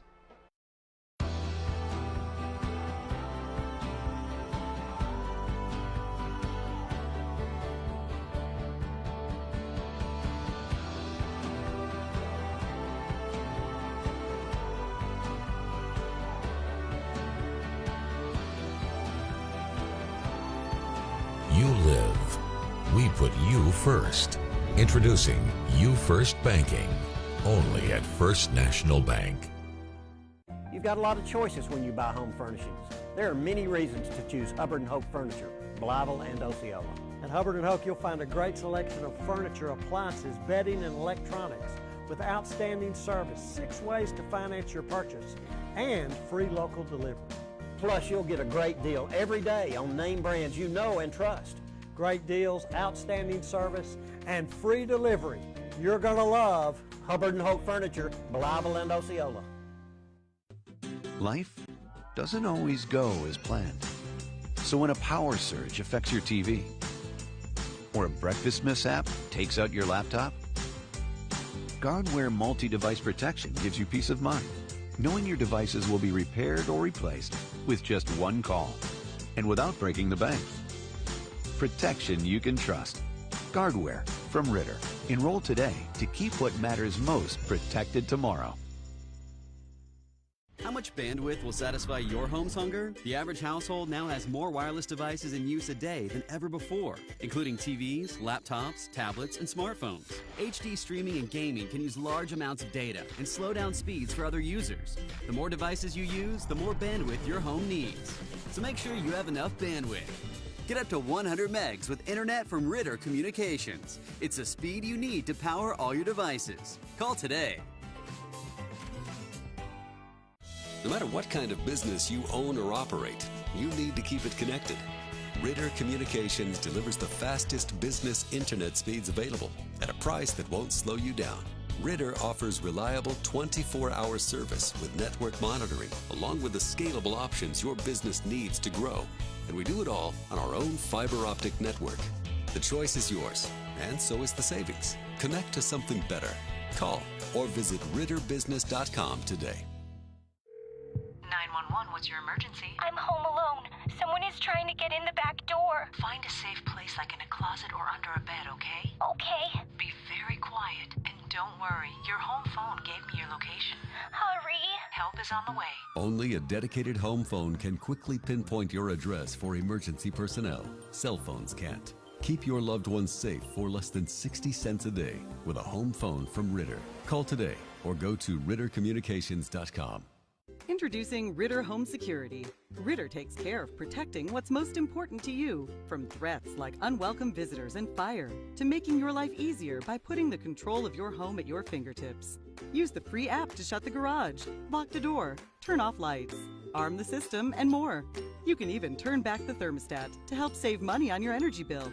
Plus, get a snapshot when your kids get home. It's smart, beautiful, convenient, and ready for your busy life. Ritter Home Security. Until you've seen how fast it really is, some people's reaction to Ritter's 100 megabit internet might be like, 100 mega, huh?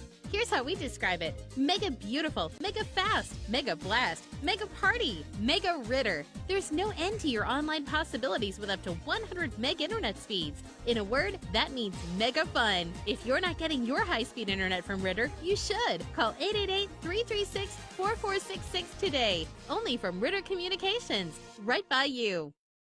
For your smartphones, tablets, phablets. For the browsers you carry in your trousers. Wowzers! For your big screens and small screens, short screens and tall screens, get speed that screams. From the top of your desk to the palm of your hand, it's the fastest internet speed in the land. There's no end to your online possibilities with up to 100 meg internet speeds. If you're not getting your internet from Ritter, you should. Call 888-336-4466 today. Ritter Communications. Right by you.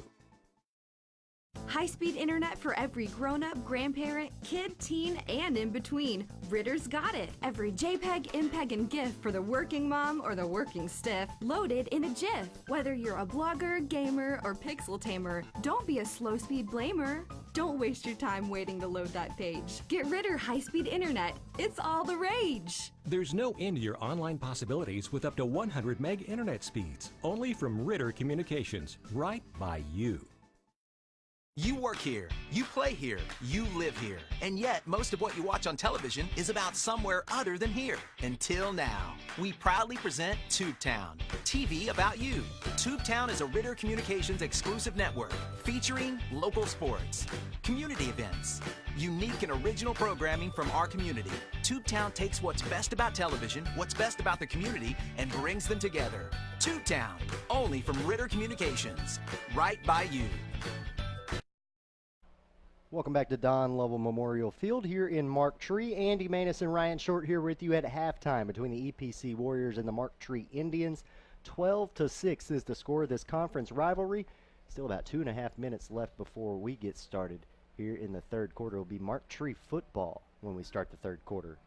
Yeah, Andy, I think it's important right now to sort of reflect back on how these teams have fared so well during the season. As we mentioned in the pregame, Mark Tree coming into this matchup, they're going to be 1-4 on the season so far. They've dropped a couple games to Walnut Ridge and Hazen where they were shut out, but tonight they were able to get 6 points on the board from their first drive.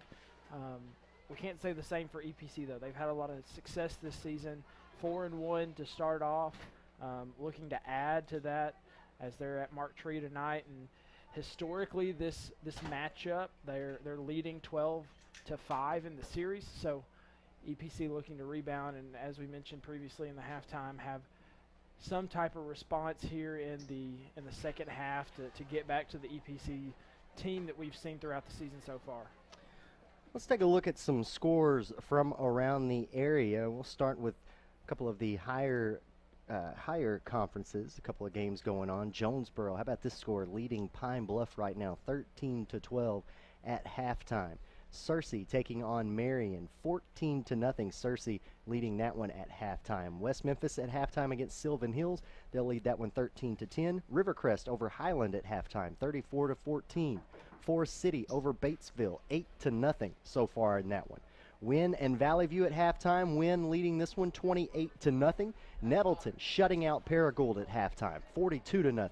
Pocahontas leading Cave City at halftime, 35-7. This one already in the third quarter. Hoxie leading Corning, 44-6. Osceola over Manila at the halftime break, 38-0. Newport leading Harrisburg at half, 49-20. Walnut Ridge not putting up very many points so far tonight against Piggott. They're leading 14-8 over Piggott. And then Cross County right now has a lead on McCrory near the halftime break, 22-6. The score in that one. We'll try to keep some scores rolling your way as we continue on here from Don Lovell Memorial Field here in Mark Tree. Both teams making their way back out onto the field to begin their halftime stretches.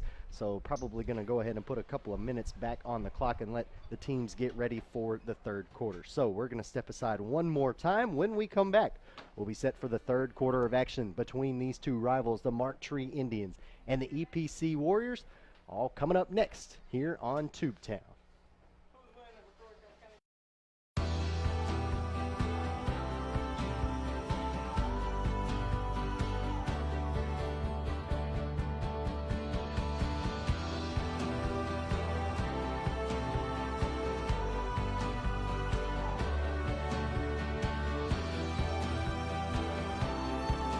You live.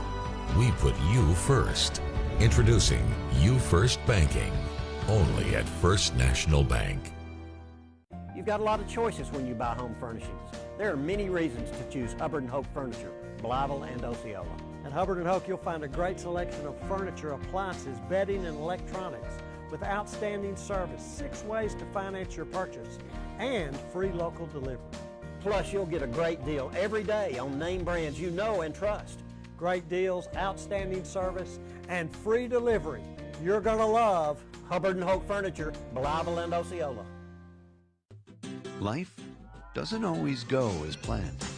So when a power surge affects your TV, or a breakfast mishap takes out your laptop, Guardware multi-device protection gives you peace of mind, knowing your devices will be repaired or replaced with just one call, and without breaking the bank. Protection you can trust. Guardware from Ritter. Enroll today to keep what matters most protected tomorrow. How much bandwidth will satisfy your home's hunger? The average household now has more wireless devices in use a day than ever before, including TVs, laptops, tablets, and smartphones. HD streaming and gaming can use large amounts of data and slow down speeds for other users. The more devices you use, the more bandwidth your home needs. So make sure you have enough bandwidth. Get up to 100 megs with internet from Ritter Communications. It's the speed you need to power all your devices. Call today. No matter what kind of business you own or operate, you need to keep it connected.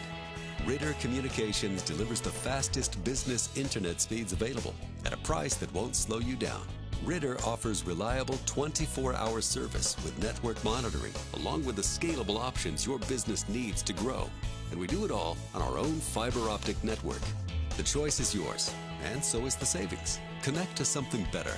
Call or visit ritterbusiness.com today.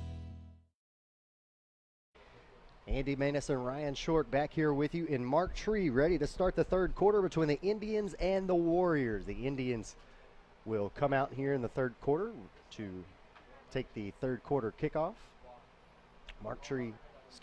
EPC won the coin toss this evening, and they elected to receive first. So Mark Tree going to get it first here to start the second half. Got about three men back deep looking to return this one too. Don't know where it's really going to go. They've got a host of them back there. One of them on the near side is going to be Anderson.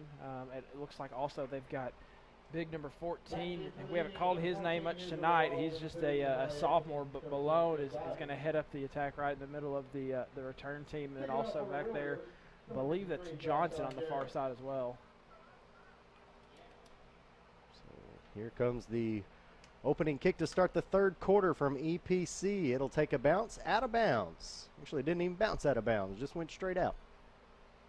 So Mark Tree going to start the third quarter with some pretty decent field position. Talked about that earlier in the game. Yep. That's mostly where both of these teams have been starting tonight. They've hung out in the middle of the field. Really, nobody's been pinned back and had to accumulate any type of long drive or long outstanding drive. Andy, in the halftime, you were mentioning a few scores from around the region. I want to mention that two teams that we haven't been able to notch on our belt so far this year has been Searcy and Jonesboro. That game we're going to have the privilege of covering in a couple weeks, October 19th. We're going to be in Jonesboro as we see that they're obviously trying to get back on track tonight with their a win over Pine Bluff, hopefully. So now the referee is getting some clarification from the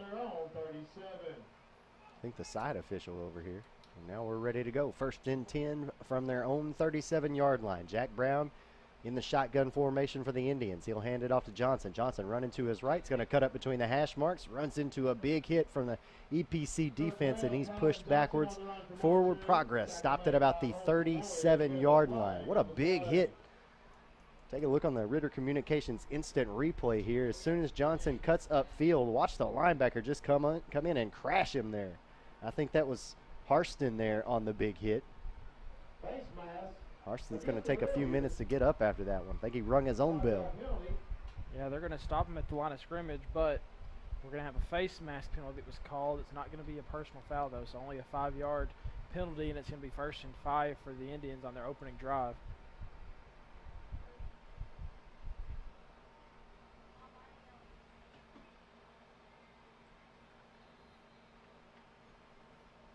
Two wide receiver set here for Brown.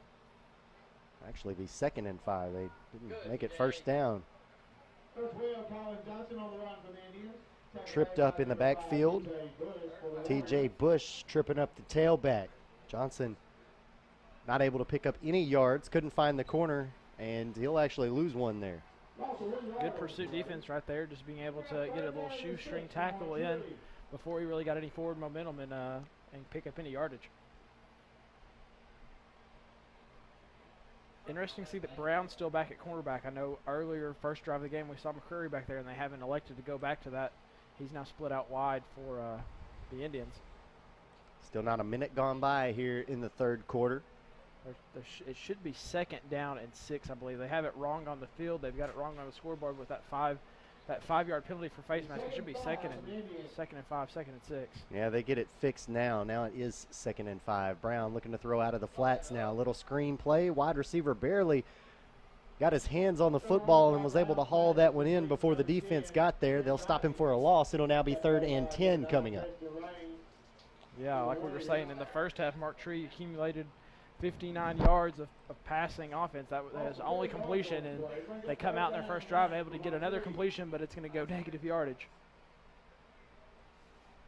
So now McCrary waiting on the play here with 10:21 to play in the 3rd quarter.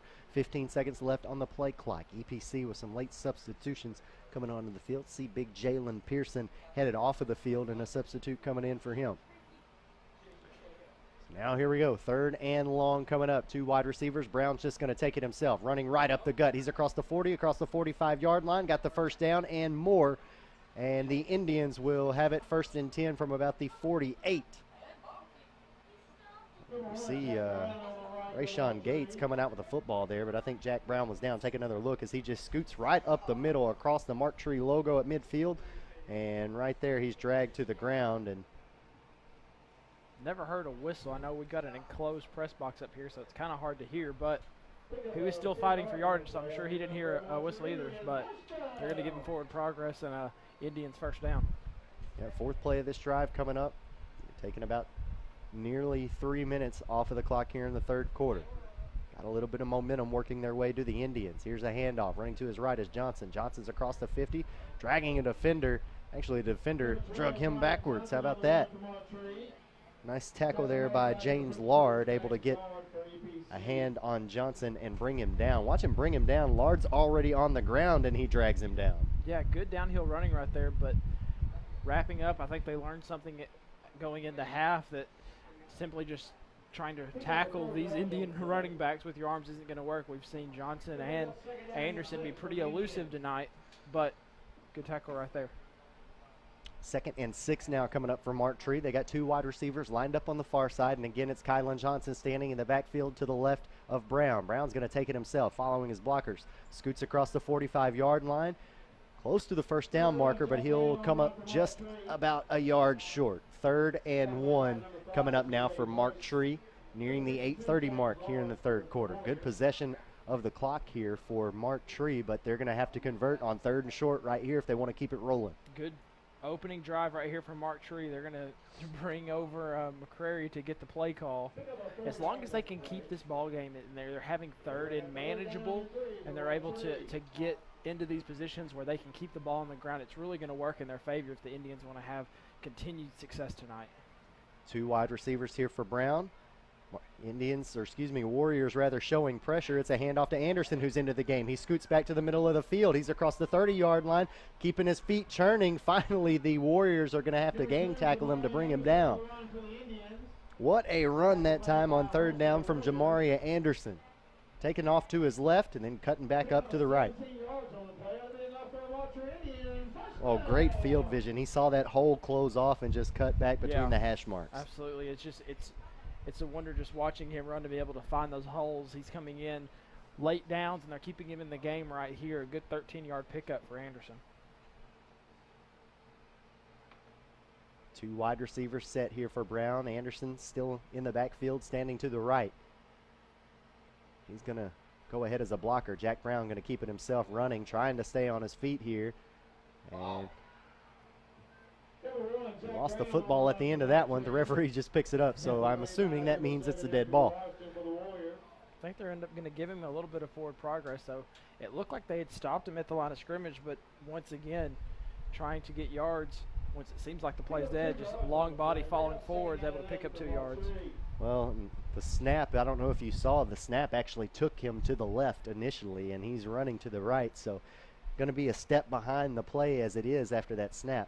He does, as you mentioned, able to use his long body to get a couple of yards there on 1st down. So now 2nd and 8 coming up with under 7 minutes left to play in the 3rd. Here's Brown following the man in motion as a blocker. He's going to try to push the pile forward down to the 20-yard line. They got to get down to about the 18. Finally, a whistle's blown. It looked like a rugby scrum out there. Yeah, the near side receiver was coming in motion. That was Chris Ivey, who I believe caught that touchdown pass in the first drive for the Indians, but it looked like there's a little timing issue, and he sort of was just stutter stepping in the background, and then with a host of Indians pushing, he was able to pick up 3 yards. And once again, we see another third down here on this drive that the Indians need to convert. Yeah, Kylan Johnson in the backfield, standing on the left hip of Jack Brown. There's the snap. Brown's going to run to his left, cuts up the offensive line. He's near the first down marker, and I think he's got it. I think he had to get down to about the 18, and he moves it down to the 15, so they'll move the chains again. This time they're inside the red zone of EPC. Good opening drive right here by Mark Tree. I mean, we saw it in the first half. As you see him sort of just follow his blockers and be able to get to the first down marker, push forward, extra effort like we've been talking about all night. But we saw this in the first half. You have an opening drive that goes for 6, and now they're trying to do the same here, but hopefully the momentum doesn't stop there. Jamaria Anderson back in the game in the backfield.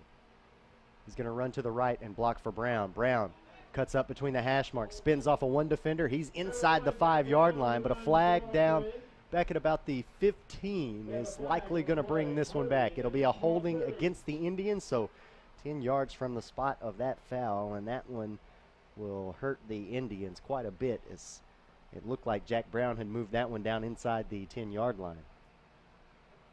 Trying to see who they're calling on the hold there. I didn't quite catch it, but since it's from the spot of the foul, it's going to back them up quite a way. So what was going to be we'll call it a second and about 3, maybe even a first down. I didn't quite see how far he got down there. Now they're backed up. It's going to be a good first and at least 19-20 here.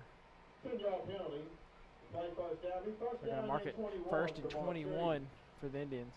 Yeah, first and 20. They do have to get it down inside the 10-yard line for a first and goal situation. Let's see what they do here with 5:20 to play in the third. Brown steps up. He's looking to run with it. Got a lot of running room. Bounces it out to the outside. He's down near the 10-yard line. How about that? One play, he makes up all of those penalty yardage and then some. Yeah. Good downhill running right there, getting second down there. They're definitely knocking on the door here.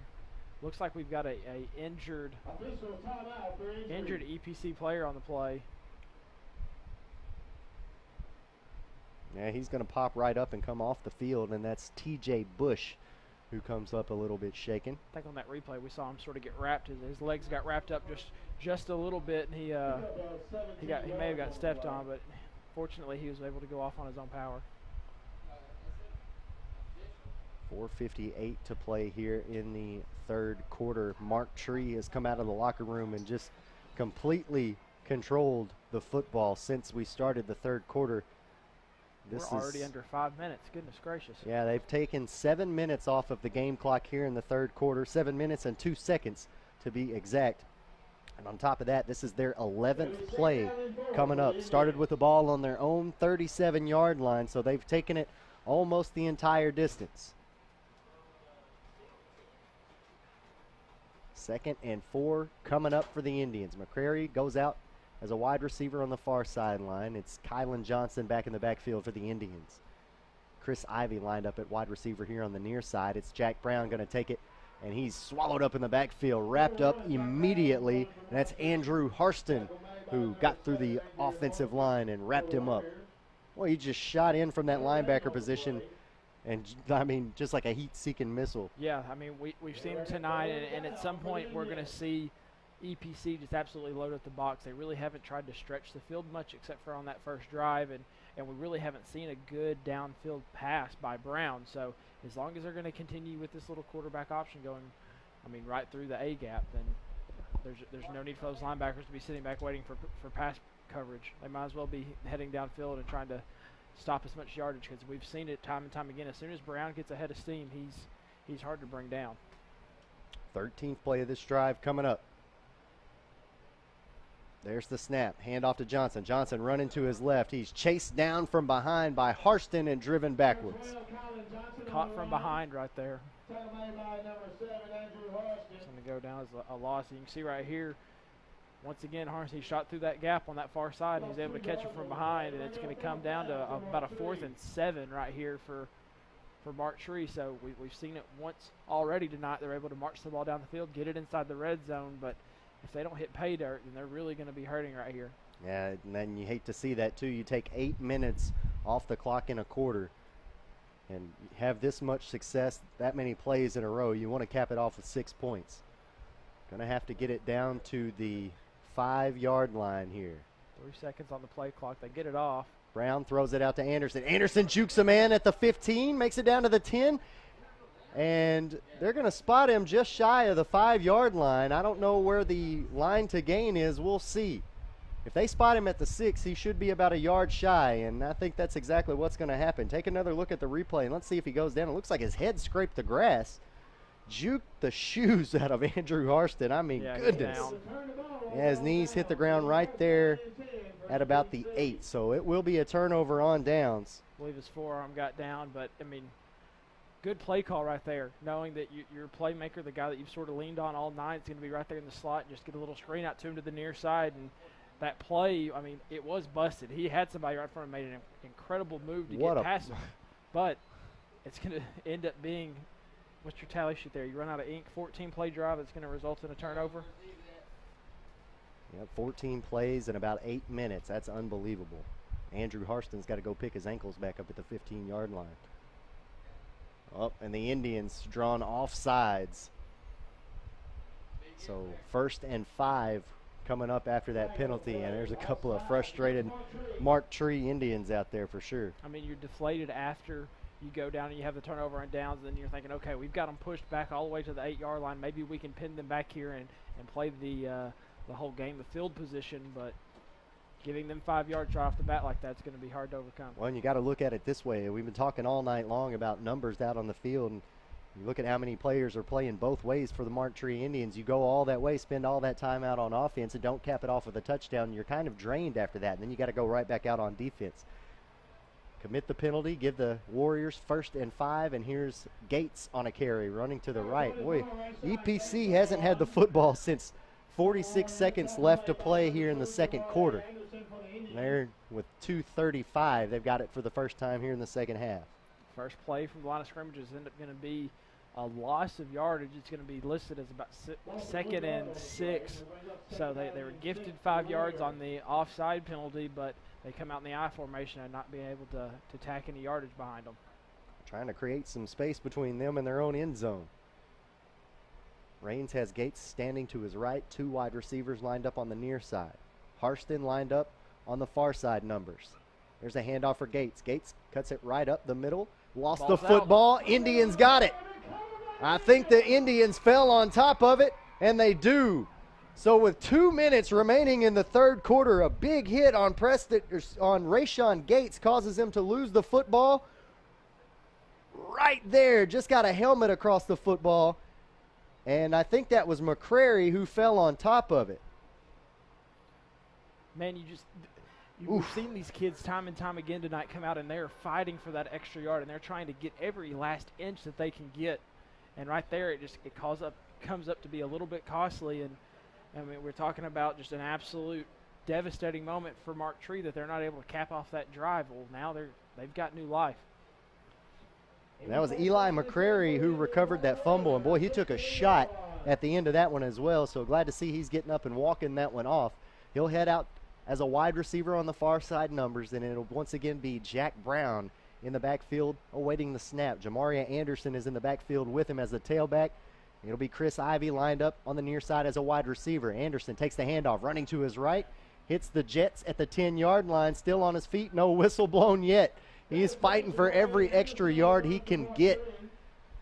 And finally some flags come flying out there at the end of that. Yeah, we've got a flag on the far side of the field. I'm not sure what that one is, but there was definitely some jawing going on. So we're going to probably have a few penalties here, possibly offset depending on who they're going to say won or lost the shoving match after the ball was blown dead.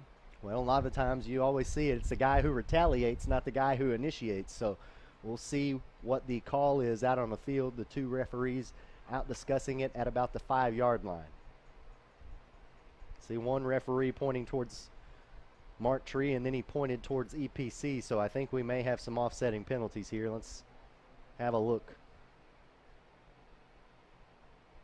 See a personal foul, or excuse me, holding rather, on Mark Tree.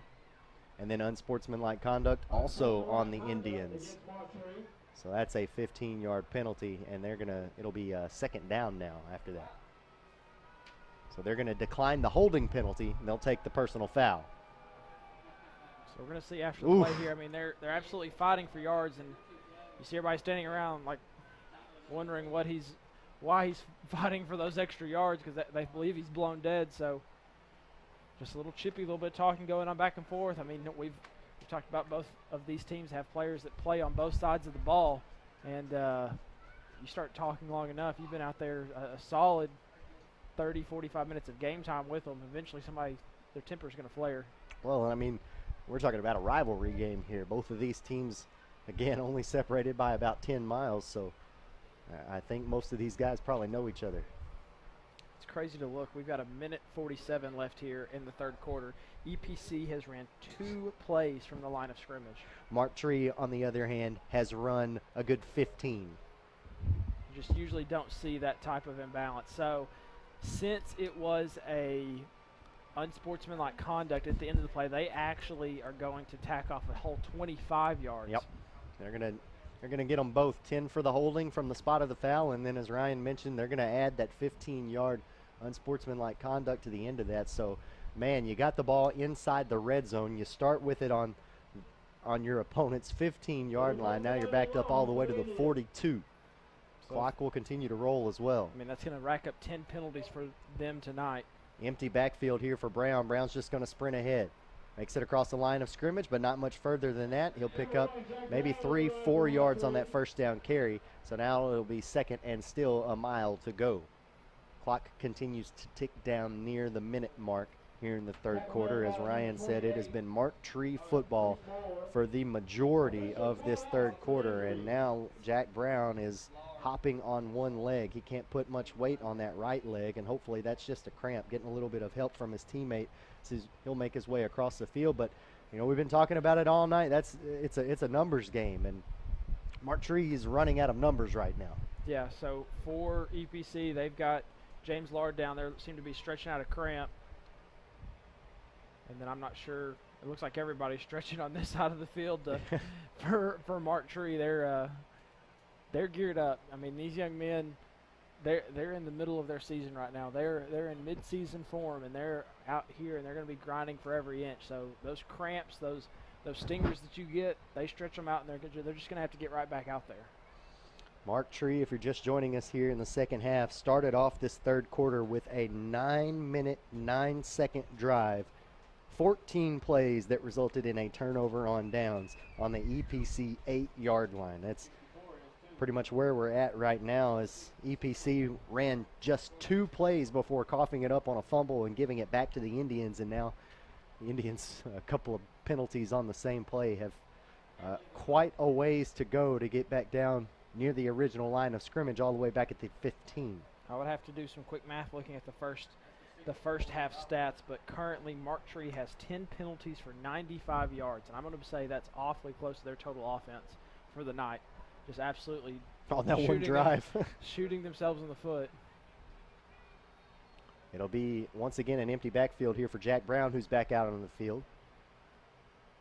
Low snap. He's got to bend down to pick it up. Now he's just going to run with it.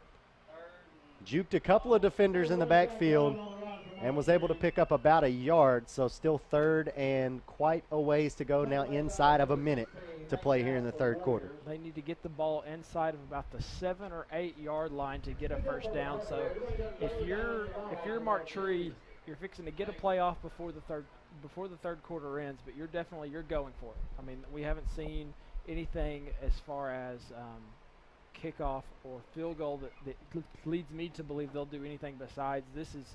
They're going for it no matter what. So 2 down territory right here, no doubt. Same formation we saw earlier when they ran the little screen pass here on the near side to Anderson. Brown looking to throw. Now he's going to step up in the pocket, runs right into a defender, and he'll be sacked in the backfield. Great job by Tyshawn Garrett. Second time we've called his name tonight. He just works the offensive lineman and is able to get back in the backfield. Yeah, I mean, if he's able to evade those defensive ends and tackles right there, I mean, he may have been able to come up with some type of yardage, but As the third quarter clock hits all zeros, we still have the same score when we started the quarter, 12-6, Mark Tree. 12-6, Mark Tree trailing EPC by just a touchdown. They held the ball for nearly a whole quarter. They're going to come back facing a 4th and 30 to start the fourth quarter. We're back right after this here on Tubetown, live local from Ritter Communications.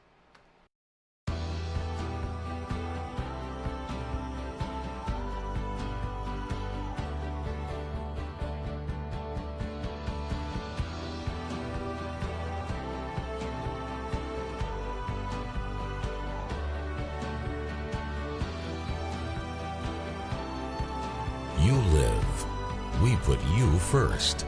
Introducing You First Banking, only at First National Bank. Andy Maness and Ryan Short welcome you back to a packed house for this rivalry game in the 2A3 conference. Getting ready to start the fourth quarter. It's Mark Tree trailing EPC by a touchdown. 12-6 is the score to start the fourth, and it is 4th and about a mile to go here. 4th and 30 is where they've got it spotted for the Mark Tree Indians, and they're going to have to punt this one away. Rayshawn Gates standing back at his own 15-yard line awaiting this punt from Orlando Harper, and a false start on the Indians as Kylan Johnson just started backpedaling before the snap got off. Yeah, and once again, I've noticed this earlier. Mark Tree's long snapper, he definitely uses his momentum to get that ball back there. And I think it just causes a little bit of angst for both the offense and the defense. So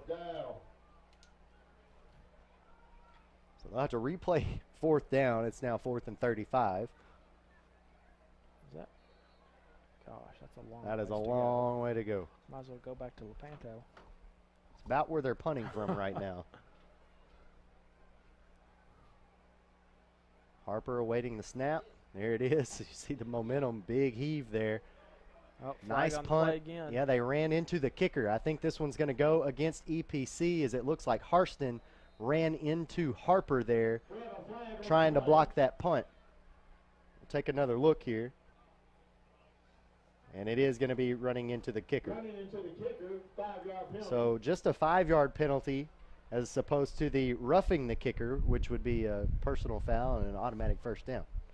They still have a ways to go right here. So let's see, that ball would have been stopped. We'll call it the 19. So let's see if they move them 5 yards. Oh, they're going to decline the penalty. So didn't want to bother re-kicking it again. They were pretty happy with starting them inside the 20. I mean, as far as field position is concerned, that's I'm going to say EPC. That's one of the besides their last drive, starting inside like their own 10. One of the worst starting field positions they've had tonight. Yeah, that last drive in that last quarter, again, they only ran 2 plays. They did start at their own 8-yard line. That was the worst starting field position for either team tonight. And as you mentioned, not quite as bad as last time, but still not ideal for the Warriors. So they do have this touchdown lead to start the fourth quarter, though, and that's where they want to be. So from about their own 16-yard line, Raines takes the snap, tosses it out to Bush. Bush hit, and the ball came out. And the Indians have it again. Are you kidding me? Another fumble for the EPC Warriors, and the Mark Tree Indians will once again fall on top of it. The 3rd time we've seen that happen tonight. No, they're gonna. I think they're giving the ball back to EPC. They're saying it's an incomplete pass. I mean, there's one of 2 things they could have thought happened right there. They either thought he had possession, he dropped it, or it was a lateral. And I don't think either one of those 2 things happened. Well, the FAR judge was the one that threw the beanbag onto the ground, saying that it was a fumble. I think since he had the receivers back to him, he thought he was making a football move and had possession, but that ball just hit off the receiver's chest and went straight back to the ground. Yeah, and Coach Dunn not happy with that call right now. He's pointing. He's pointing over there at that far side official. He called it a fumble. But he is overruled, and he'll make his way back to the sideline now. So 2nd and 10 now coming up. Indians a little bit out of position. There's the snap, jet sweep to Harston. Harston trying to find an edge. Can't find one. He had to spin to avoid the initial hit and ran into about 3 more. They're going to back him up. I mean, that's something that we saw. I mean, last drive as well. They come out and the Indian defense is able to basically just absolutely hold the Warriors. They haven't really been able to generate anything on offense. Obviously, we almost saw a second fumble or lateral pass right there that it wasn't able to come up with. So, I mean, Warriors have to get something going right here. Chance to make a big third down stop right here. It's a 4 wide receiver look for the Warriors. It's a handoff to Gates. Gates bounces to the outside, points out blockers. He's at the 25, following his blockers to the 30. Now down the near sideline, bumped out of bounds at the 35. 2 flags come flying out at the end of that play, and this one may be coming back. I saw one official signal holding. Yeah, he had enough for the first down, but that one's going to be coming back. Yeah, and if that's the case, they'll replay the down. It'll be third, and from the spot, it should be about 3rd and 10.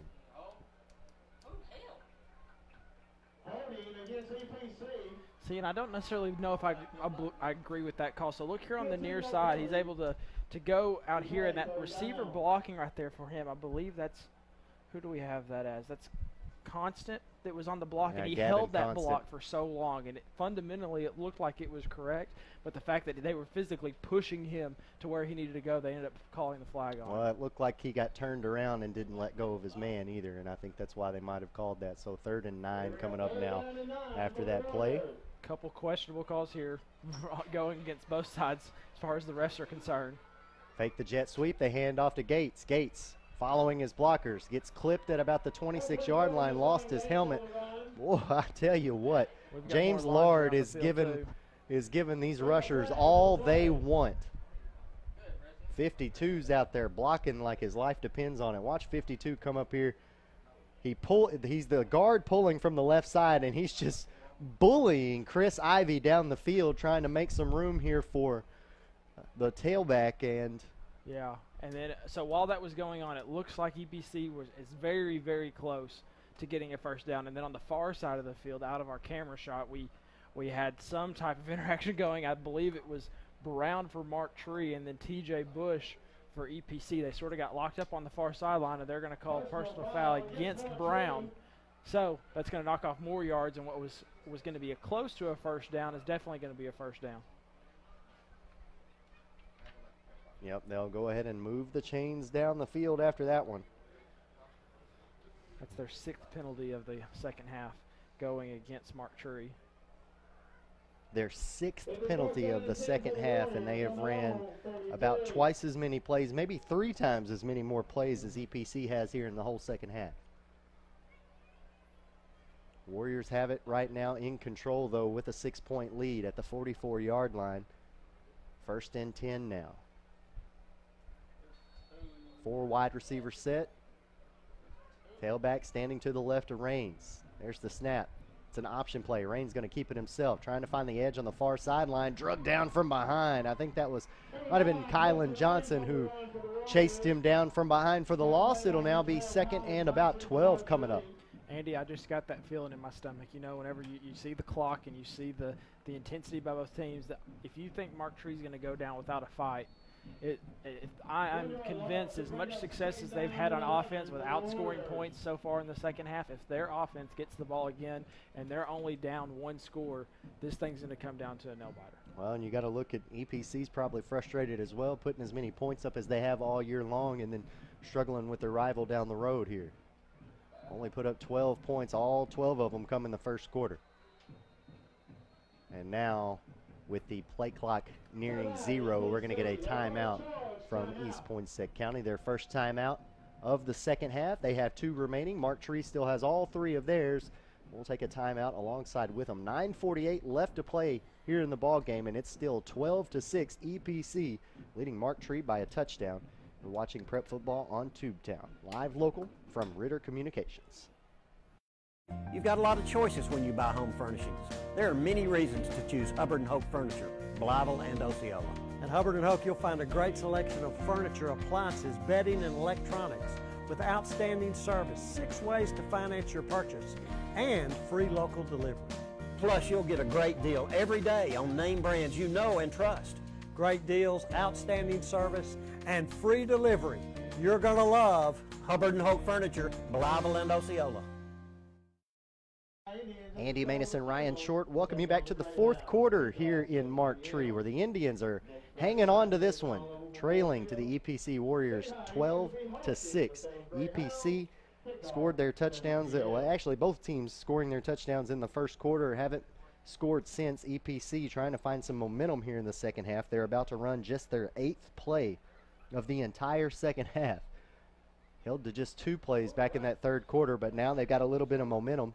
But a 2nd and 11 coming up here after that timeout. Had to call a timeout to avoid the delay of game penalty, and now Raines comes out with 3 wide receivers. Gates standing to his right. It'll be Gates taking the handoff right up the gut across the 50-yard line. Got the first down. He's down at the 45.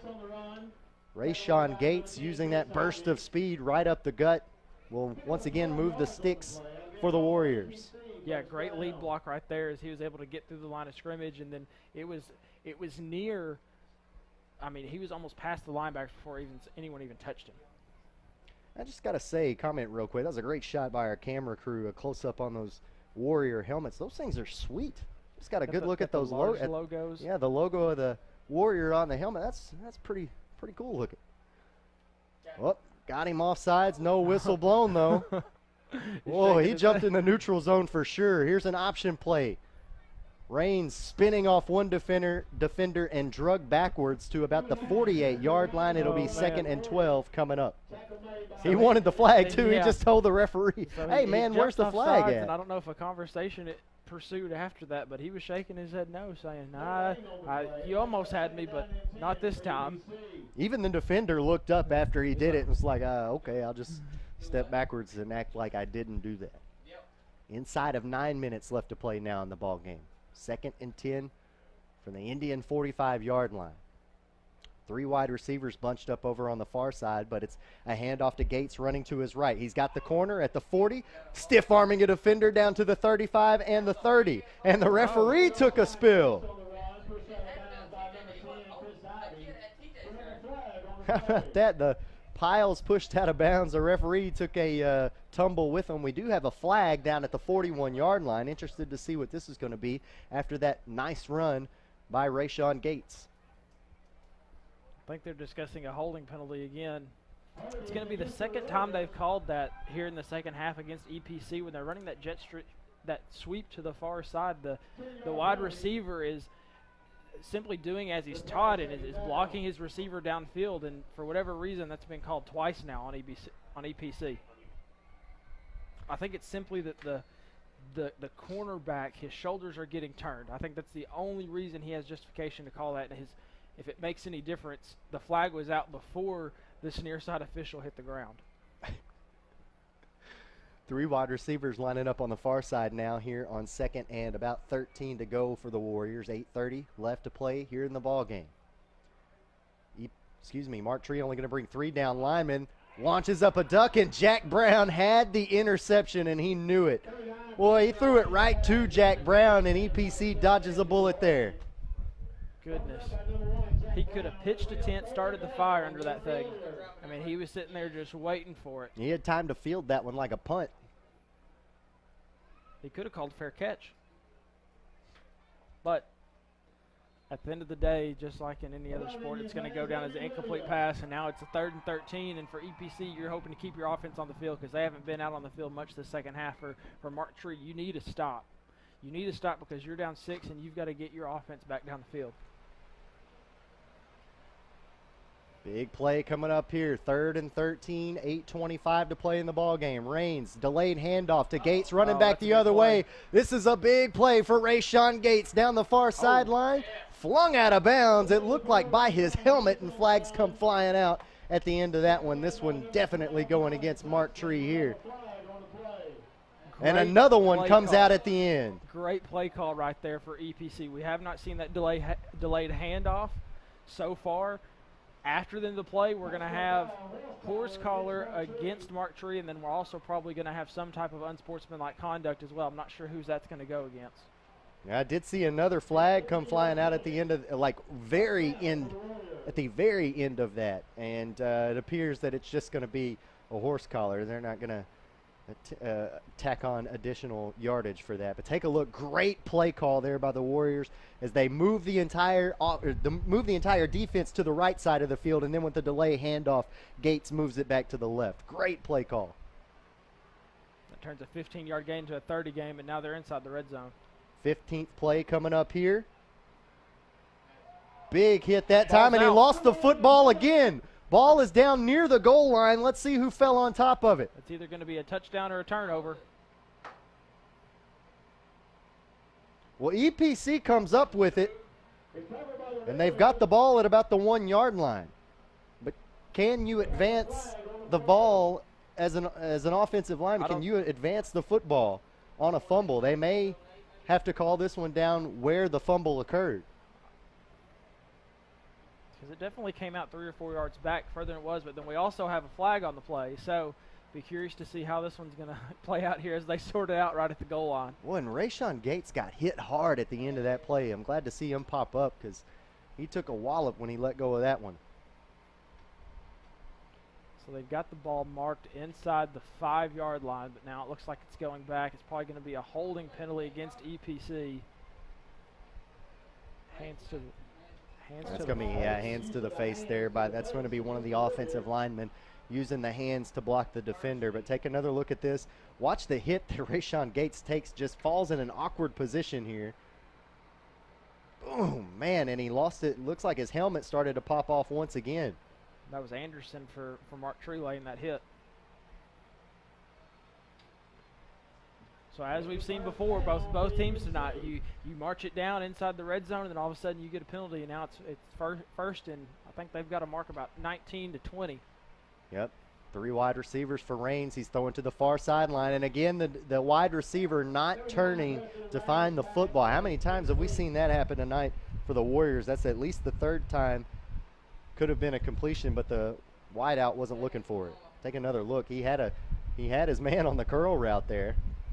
I mean, you could tell by the way his helmet was moving. He was looking up to sort of locate the ball, but at that point he was just a few seconds too late. Yeah, timing wasn't there between the quarterback and receiver. So now 2nd and about 20 coming up. Inside 8 minutes left to play here in the ball game. 7:49, the official time on the game clock. Play clock ticking down near 10 seconds as the Warriors line up. Here goes Harston on the jet sweep, but it's a handoff to Gates right up the middle. It wasn't Harston on the jet sweep, but either way, Gates takes the handoff. He'll move it forward for a good 5-6 yards, and it'll be 3rd and about 13 coming up. Boy, if that 3rd down play a moment ago wasn't big, this one is definitely. Looks like some Mark Tree players are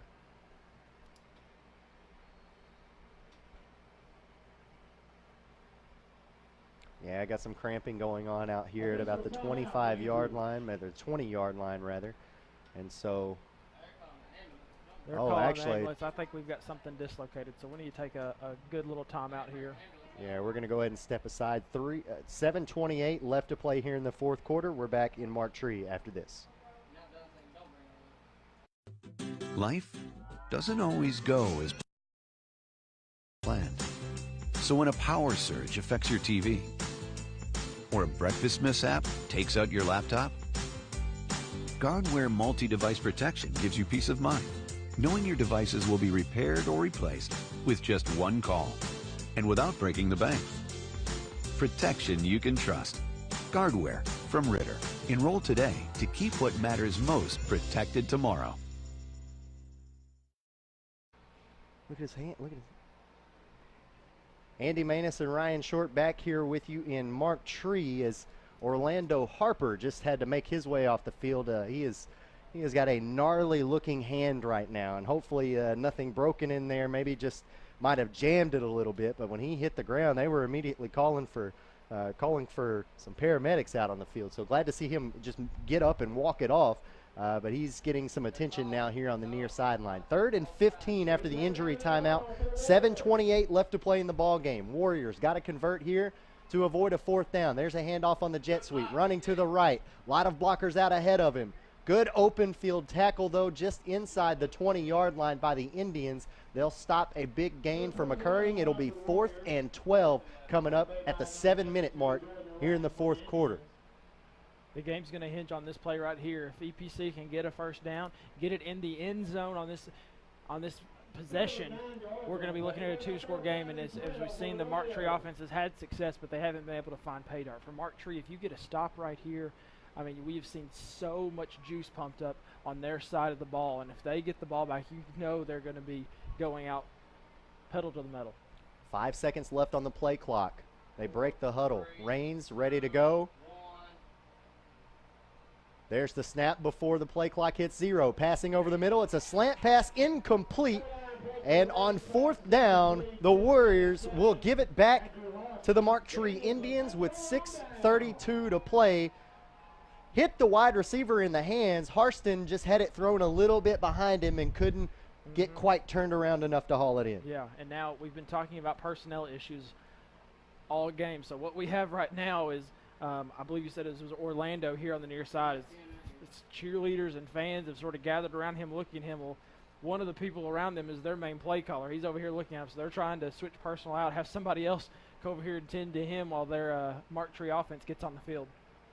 This is, believe it or not, the worst starting position for the Mark Tree Indians all night long. They're starting all the way back at their own 18-yard line. Talked about that a little bit tonight. Both teams kind of starting their drives right around midfield, but this is the farthest that Mark Tree will have to go here tonight. And you can see they're not showing any signs of wearing down. You got Bobby Swink out here dancing around while we're waiting on the official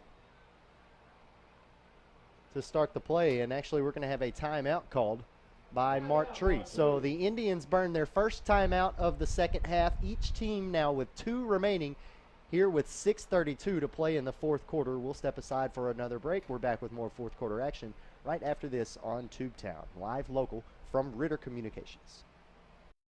How much bandwidth will satisfy your home's hunger? The average household now has more wireless devices in use a day than ever before, including TVs, laptops, tablets, and smartphones. HD streaming and gaming can use large amounts of data and slow down speeds for other users. The more devices you use, the more bandwidth your home needs. So make sure you have enough bandwidth. Get up to 100 megs with internet from Ritter Communications. It's the speed you need to power all your devices. Call today. Andy Manis and Ryan Short back here with you in Mark Tree. 6:32 to play in the ball game. 12-6 is your score. Mark Tree trailing, but they've got the football right now, starting this drive on their own 18-yard line. You can see number 58, Orlando Harper's back on the field. They've got him taped up, and I don't know what injury he sustained, but he's back on the field. There's the snap, handoff to Anderson. Anderson following his blockers, running to his right. He's across the 25, across the 30, down across the 35, moving the pile all the way down to the 43-yard line. But this one likely coming back, a flag laying down back at about the 20-yard line. And that's going to hurt the Indians quite a bit. Hate to see that. You get a nice play on the ground there, and it's going to be negated by a holding call.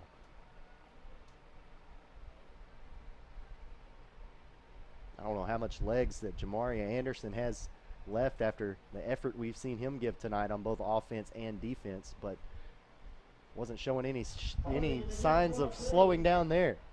It is a holding penalty on Mark Tree, so they will back it up 10 yards from the spot of the foul. It will now be 2nd and 20 based on where that flag's laying. Couldn't see. Oh, there was the hold right there. Big number 70, I think, was the one who got called for that. That's Chaz Simmons. Just didn't let the jersey go of the defender who was trying to run away from him, and yeah, you just gotta let him go once the ball is past you. That's 14 penalties for 125 yards going into Mark Tree. So they've got it spotted 1st and 17 now after the penalty. I don't suspect we're going to see Anderson come out of this game. He's going to be a huge part. And now, look who's back at quarterback. Yep, Eli McCrary back in. Jack Brown lined up at wide receiver. McCrary looking to throw. He's going to Brown. Pass is tipped. It's picked off by Bush at the 20, the 15, the 10, the 5. Jukes a man into the end zone. EPC has scored a touchdown. Hey, but a flag back down at the 5-yard line. Judging from the location of this, though, I would assume it's going to be holding, but we'll see. It came out after the interception happened, so I'm going to think it was some type of block that happened after the interception happened, and I'm afraid this is going to go against Mark Tree. I think it's going to go against EPC on the return. So they're going to get the pick. They're going to get the ball back, but they don't get the score. So not quite what they want, but they do get the turnover, and they've got it back now near the Marktree red zone if they're not in it. Well, they're in it. Ball spotted at the 16-yard line. Well, McCrary was just trying to wind up and let that one loose to Jack Brown, and luckily for EPC, one of the Warriors got a big paw on it. So can the Marktree defense make one more stand here to keep the EPC Warriors out of the end zone with 6:02 remaining? Yeah. They've done it so far all during the second half. So let's see if they can muster up just one more stop.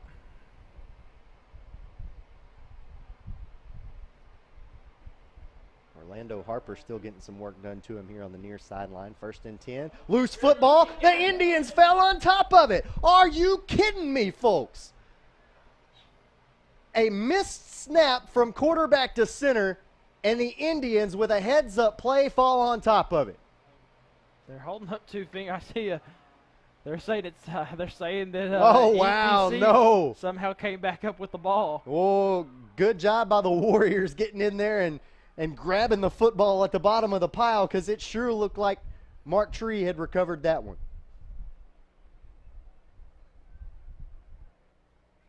Big break there for the Warriors.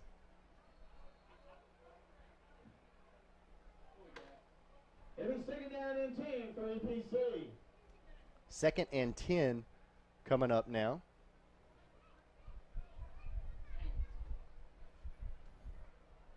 Man, that was a lot of excitement for nothing, I'm just going to say.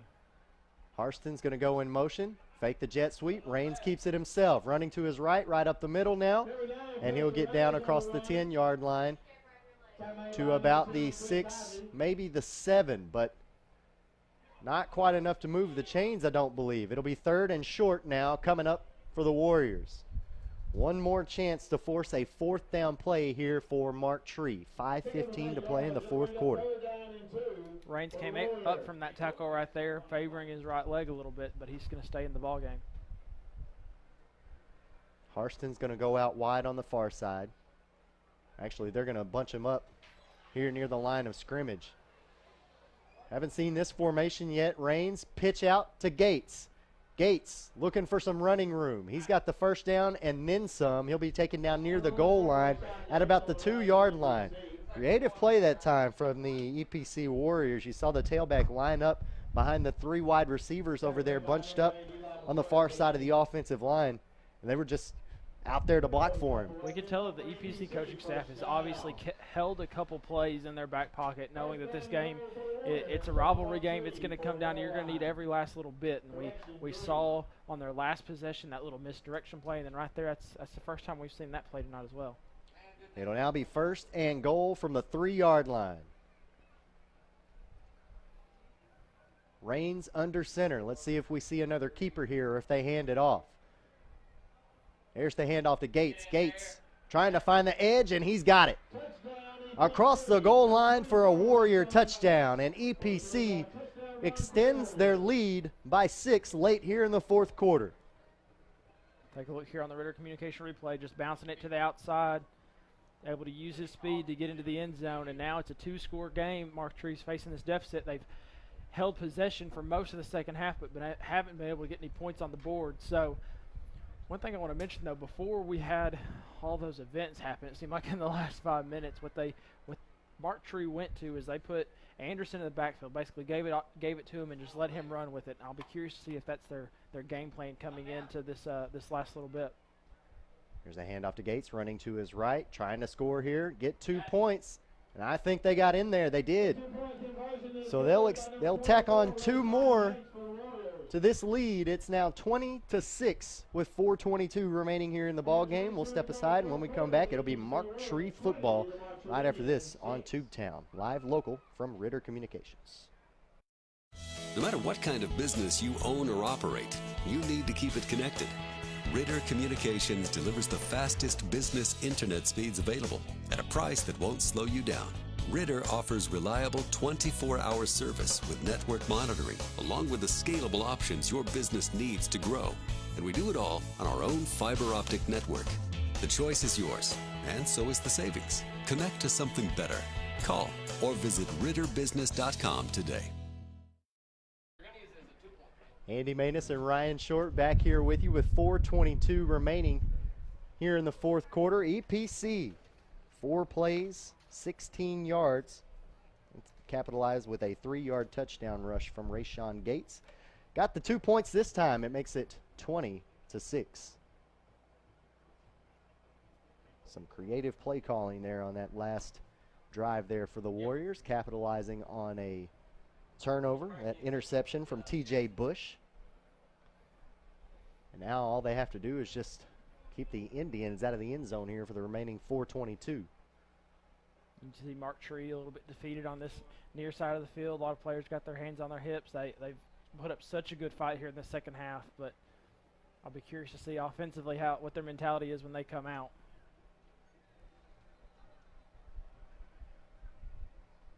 And now a referee on the far side of the field has got his hand up.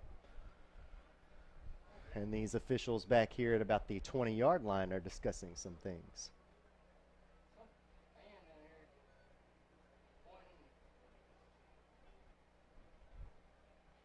So waiting to see what's going on. And now the officials are talking with Coach Dunn. We've got an assistant coach who's waving. Oh, we're going to have to, we've got some administrators who are going to have to come down on the field for some reason. We may have an unruly fan situation over on the far sideline. But play has stopped for the time being, and here comes someone from the school faculty down the near sideline. See Coach Dunn and another assistant coach talking on your screen there with the head officials. They're going to, I believe, have to come over and remove somebody. I don't know if they are over there on the EPC sideline or if they're over here on the Mark Tree sideline.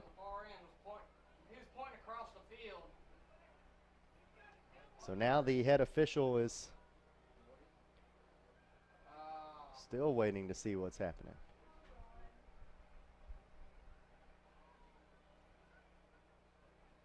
See some EPC Warrior fans there on your screen.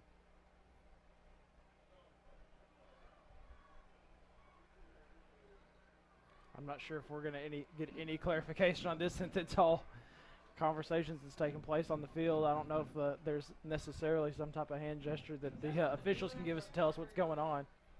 Yeah, can't call a penalty on a fan, or there's no holding or pass interference. We're just trying to read body language, and we're trying to figure out what exactly is going on. There's a lot of conversations taking place right now. Yeah, one of the officials is talking with a couple of players over here at about the 35. Now the head referee's headed over to talk to Coach Powell. And they're pointing towards the stands now. Seems that whatever's going on is going on the EPC side of the ball. Or side of the field, that is.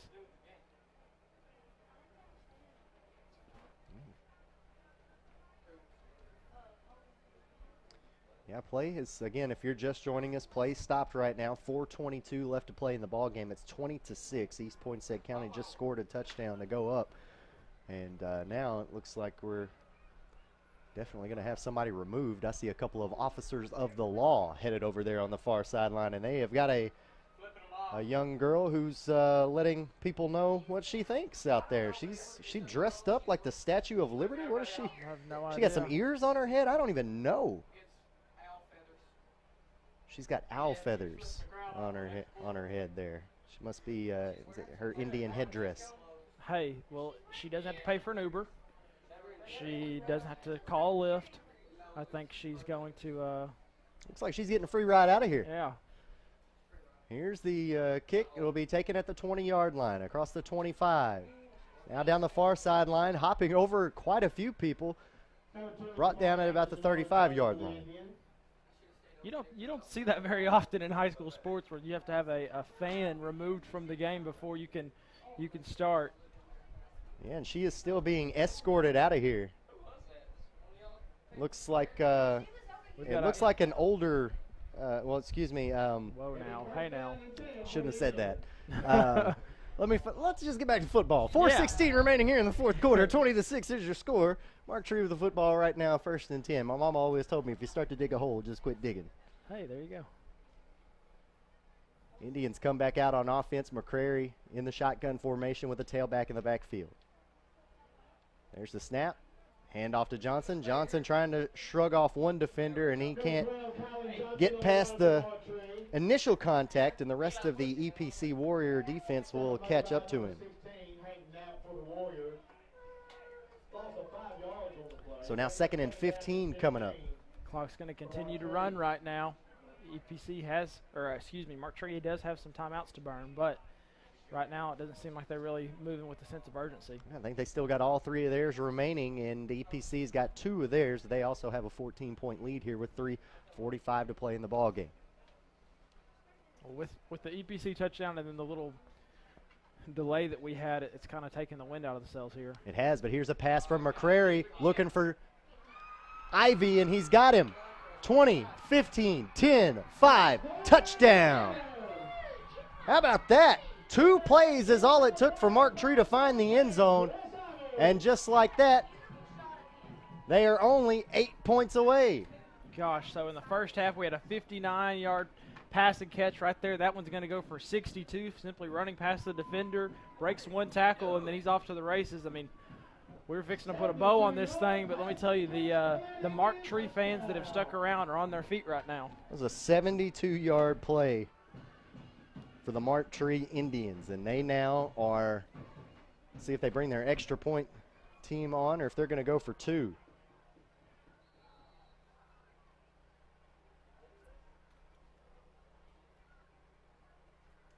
Right now, Mark Tree, I mean, their only scoring plays has been that right there. Johnson standing in the backfield to the left of McCrary. There's the handoff. Johnson trying to leap over a defender to reach out and get to the goal line. He can't get there. 2-point conversion is no good.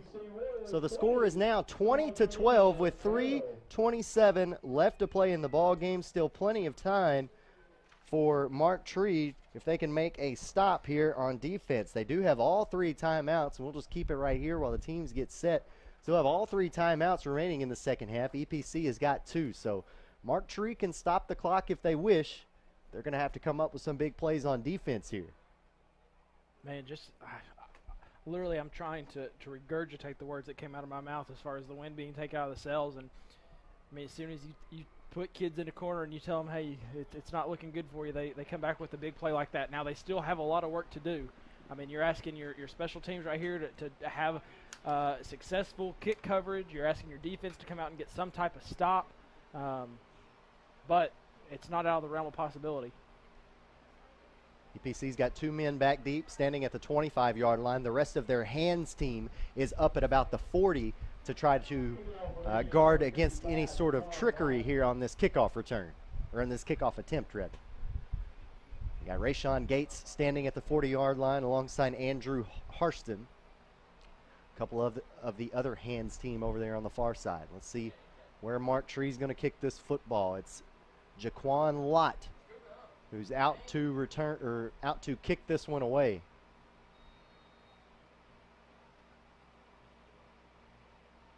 Onside kick.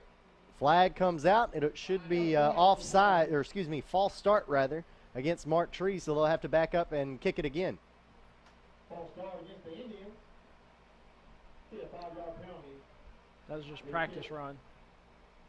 Well, I think some initial movement by the kicking team from Mark Tree caused a few of the players to think a whistle had already been blown, and they weren't ready for the kick whenever it was kicked. Yeah, and you could see some of the EPC players were looking over the sidelines to decline that, but unfortunately you can't decline a false start, so they're going to have to do this one again.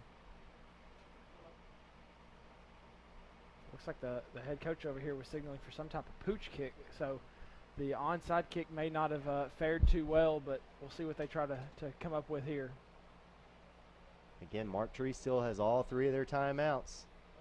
See what happens here on this kick. It is a kick. Return man backpedals past the 30-yard line. to the far side of the field. Now he's going to cut up between the hash marks. Spins off of one defender and taken down at the 35-yard line. And now we got some little bit of extracurricular activities going on out there between a couple of the special teams members. Jordan Ratton, I saw kind of jostling with one of the EPC players. Okay, 3:20 on the clock.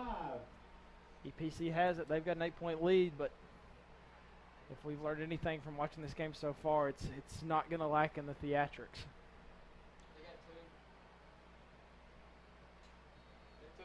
So EPC on their 35-yard line.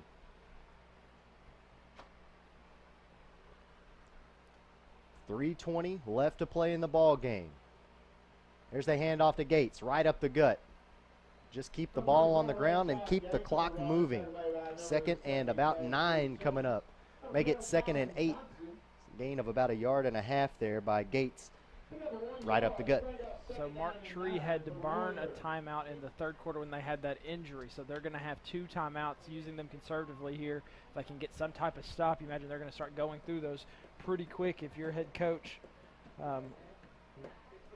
Coach Dunn, you're definitely aware of what's going on right now. 2:45 and counting. Play clock down to 5 seconds. There's the snap. There's the handoff to Gates. Again, he will be bottled up right at the line of scrimmage, and it'll be 3rd and still about maybe 6 to go. A pickup of about 2 yards on that carry. Still holding on to those timeouts too for Mark Tree. See if they can get a stop here on 3rd down. Big play. Clock continues to tick. Now under 2:20. It'll be under 2 minutes before EPC has to snap the ball.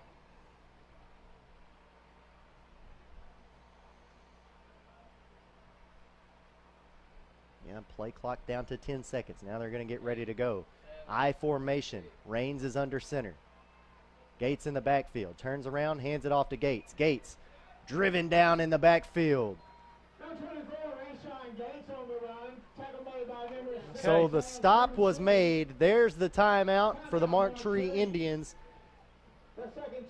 Great stand by the defense. The house, sending everybody. They know exactly what's going on as soon as they wrapped him up.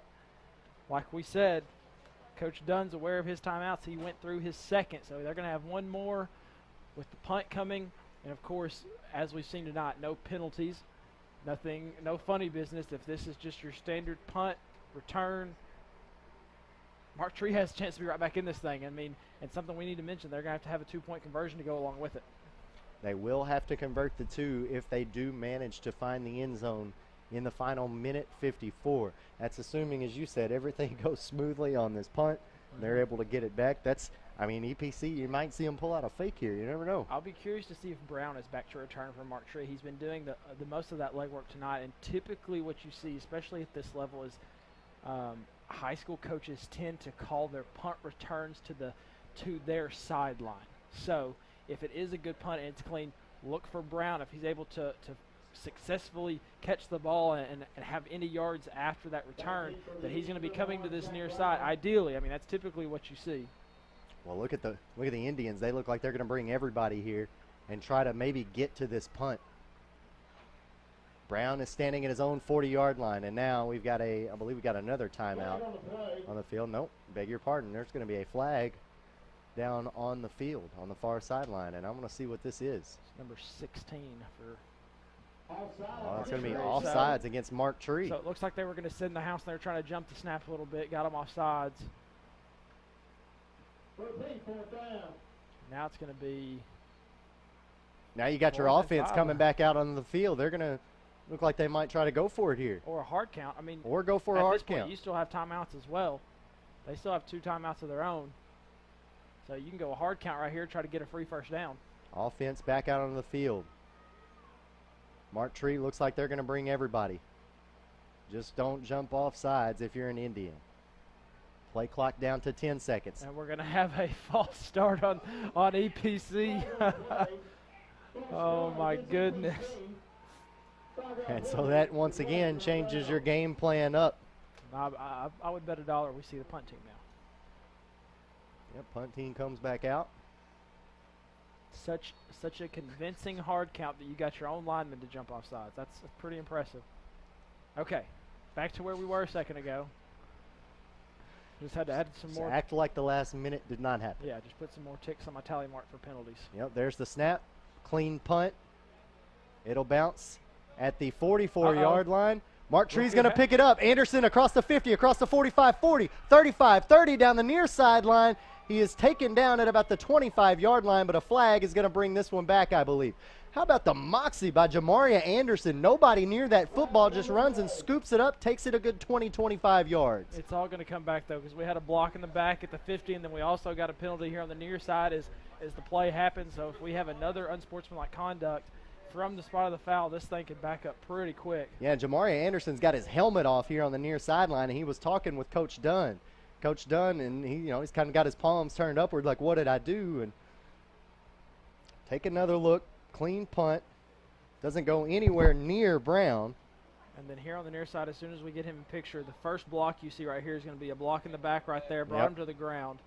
And then I'm not sure what happened after the play right here that's going to be the additional penalty.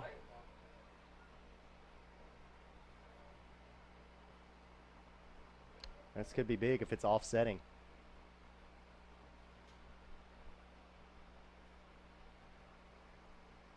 But I don't think it's going to be. I think they're going to mark it way back here at about the 45-yard line.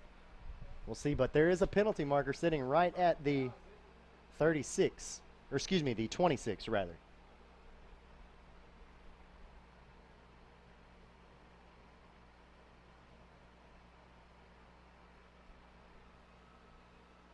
Still waiting for all of them to get this sorted out, so we know exactly what's going to happen.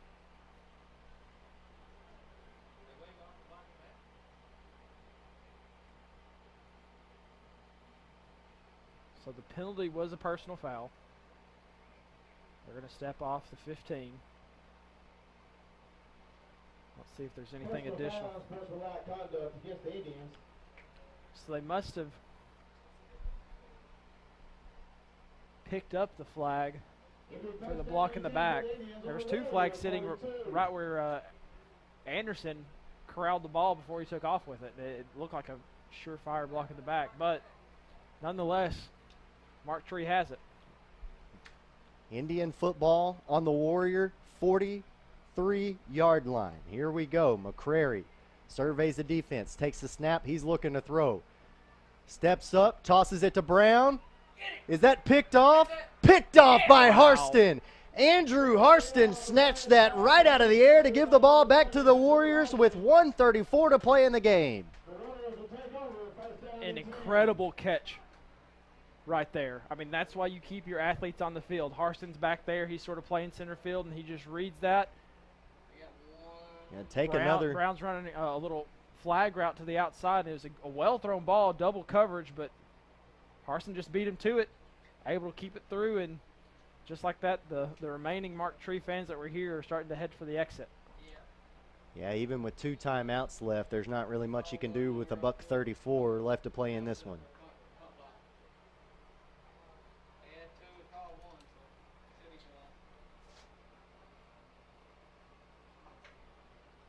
They do have 1 timeout remaining. That's right. Mark Tree's got 1 remaining. There's the handoff to Gates. Gates and Raines ran into each other, but Gates is still going to be able to pick up about a yard and stay inbounds, so it will keep the clock moving. And Mark Tree will call their final timeout of the game. 1:25 remaining here in the 4th quarter. 20-12 is your score. EPC still leading Mark Tree. They've got the football, 2nd and about 7 when we come back here on Tubetown. Live local from Ritter Communications. 911, what's your emergency? I'm home alone. Someone is trying to get in the back door. Find a safe place like in a closet or under a bed, okay? Okay. Be very quiet and don't worry. Your home phone gave me your location. Hurry. Help is on the way. Only a dedicated home phone can quickly pinpoint your address for emergency personnel. Cell phones can't. Keep your loved ones safe for less than 60 cents a day with a home phone from Ritter. Call today or go to rittercommunications.com. Andy Manus, Ryan Short, welcome you back to the 4th quarter here in Mark Tree. The Indians, man, trying to rally at the end of this one. Look like they're going to come up a little bit short, but we still have a minute 25 left to play in this ball game, so don't count them out just yet, but they're going to need a couple of miscues from EPC. 12-20 is the score. No timeouts remaining for the Indians. This has been a game that we've thought, I mean, throughout the whole course of the third quarter, that at any point Mark Tree could knock on the door and they could be able to get this into a manageable position. But then you have a couple turnovers, a couple unfortunate penalties, and EPC scores, and you think they're out. Yeah, you think they're out, and then they come back with that big two-play touchdown drive, 72 yards. Run right up the gut from Gates. We'll make it 3rd and about 5 with a minute 10 remaining. Okay, so quick math tells me they need to run a play for about 8 seconds. Yeah, if they were to come up with a 4th down, that would leave Mark Tree with just time for a punt return and nothing else. Unless they called a fair catch, of course. Still going to be awfully close. The only scoreboard here is going to be at the south end zone, so it'll be to Mark Tree's back. There's the snap. Gates right up the gut.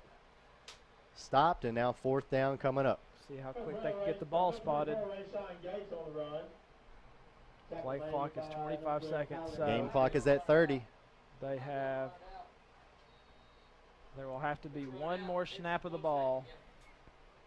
Yep, they can just come out and take a knee, and that will be it here on 3rd down. They can get back in punt coverage and snap the ball, hold it, and Mark Tree frustrated about this one. They will drop this game at home to their rival from down the road. And there is the official end of this one. EPC will come away with a win on the road, 20-12. The final score, the Warriors over their rival, the Mark Tree Indians. What a game we had tonight. Close back and forth battle between these squads. As Ryan said, at any moment you just thought EPC leaving the door open for the Indians was going to result in a different outcome. But the chips have fallen, and the Indians come up short tonight by 8 points. We're going to take a quick break, come back and put a bow on this one, wrap it up, and we'll send you home with a happy Friday night here on Tubetown right after these words from our sponsors. Introducing Ritter Home Security. Ritter takes care of protecting what's most important to you, from threats like unwelcome visitors and fire, to making your life easier by putting the control of your home at your fingertips. Use the free app to shut the garage, lock the door, turn off lights, arm the system, and more. You can even turn back the thermostat to help save money on your energy bill. Plus, get a snapshot when your kids get home. It's smart, beautiful, convenient, and ready for your busy life. Ritter Home Security.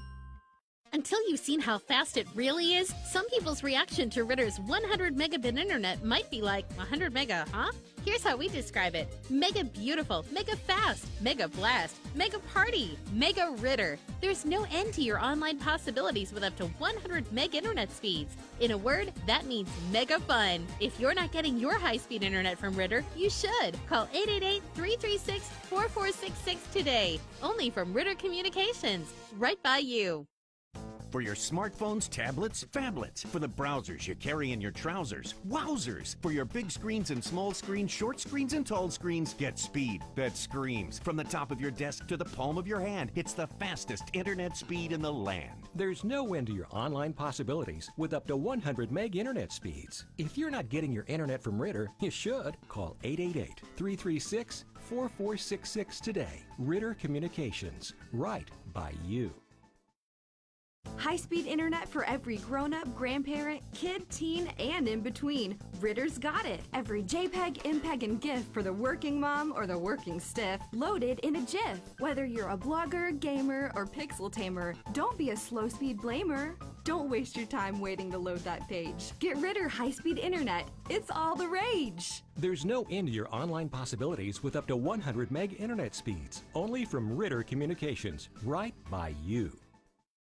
You work here, you play here, you live here, and yet most of what you watch on television is about somewhere other than here. Until now, we proudly present Tubetown. TV about you. Tubetown is a Ritter Communications exclusive network featuring local sports, community events, unique and original programming from our community. Tubetown takes what's best about television, what's best about the community, and brings them together. Tubetown, only from Ritter Communications. Right by you. Technology was supposed to make our lives easier. No one told us about the plethora of glitches, viruses, hackers, hundreds of passwords to remember, and getting all our tech to sync up. Introducing Tech Home. Technology made easy for you and your devices. Tech Home makes it easy to set up, protect, and enjoy your internet-connected devices anytime, anywhere. Security, password management, backup, and premium tech support. Get back in charge of your digital life now with Tech Home. Andy Maness and Ryan Short welcome you back to Mark Tree, where the Indians have fallen tonight to the East Poinsett County Warriors by a final score of 20-12. A fun one to be a part of. All of our touchdowns were scored in the first quarter and then in the fourth quarter. Yep. The second and third quarter, a little bit of a stalemate. You go back to that third quarter, and it was a third quarter controlled completely by the Mark Tree Indians, and ultimately they just fell short by 8 points. Could not quite they just didn't quite have the stamina and the horses to keep up with EPC tonight. I was looking on the sideline. They only had 8 substitutes to put into the game tonight. So I give a ton of credit to this Mark Tree football team with so many guys playing both ways tonight. Yeah, they're going to fall to 1-5 on the season. Obviously, next week they're going to be playing Salem. They're going to be back home again. So look for them to rebound next week and hopefully be able to get another win under their belt. For EPC, next week they're going to have a home game against McCrory. Looking at the numbers historically in that matchup, they're going to be pretty favored. They're going to move their season to 5-1, so a good win for East Poinsett County. The Warriors, Coach Powell, they were able to come in here and get the job done tonight. Yeah, this was one that EPC circles on their calendar every year, and of course after getting blown out 38-0 last year, they really wanted to come away with a win tonight. As Ryan mentioned, they go to a record of 3-0 now in the conference. Looking at their upcoming schedule, Ryan mentioned McCrory, but keep an eye on this. EPC is going to have to finish out this conference year with 3 road games, so keep an eye on that. Always anytime you have to go and win conference games on the road, it's difficult, as you see them struggle a little bit tonight with their arrival in Mark Tree. But again, they'll have to finish the year out on the road in conference play. Didn't quite score 32 points tonight. That's their average, but still played a great football game against these Mark Tree Indians. Big thanks to all of our camera crew, Richard and Nathan, and of course our graphics crew down in the truck, Brandon and Tyler and Anthony. Big thanks to those guys. Could not do it without y'all. And of course, take a look at our schedule. We are off next week. Going to take a bye week so we can rest and recuperate, get ready for playoff action. October 19th, we will be back. We'll be in Jonesboro as the Golden Hurricane will take on Searcy. That one will be a great one to be a part of. Of course, both of those two teams in tonight. Jonesboro was leading Pine Bluff earlier. Searcy was leading Marion earlier. So we'll get to see what those two teams look like here in just a couple of weeks. And then, of course, we'll finish out the year with the flex schedule game. We're going to scour the schedules and find the best game to bring to you here on Tubetown. So make sure you stay tuned for the announcement on that one. Of course, hey, if you want to be a sponsor of Tubetown, just give our friend Marcus Carlton a call. Give our friend Marcus Carlton a call. He's our executive producer. He will hook you up. All right, guys, we're out of here for this Friday evening. Hope everybody has a safe, fun Friday evening. Again, your final score, 20-12. East Poinsett County defeats Mark Tree here on Tubetown. For Ryan Short, I'm Andy Maness. So long. We'll see you in a couple of weeks back here on the Tubetown Facebook page.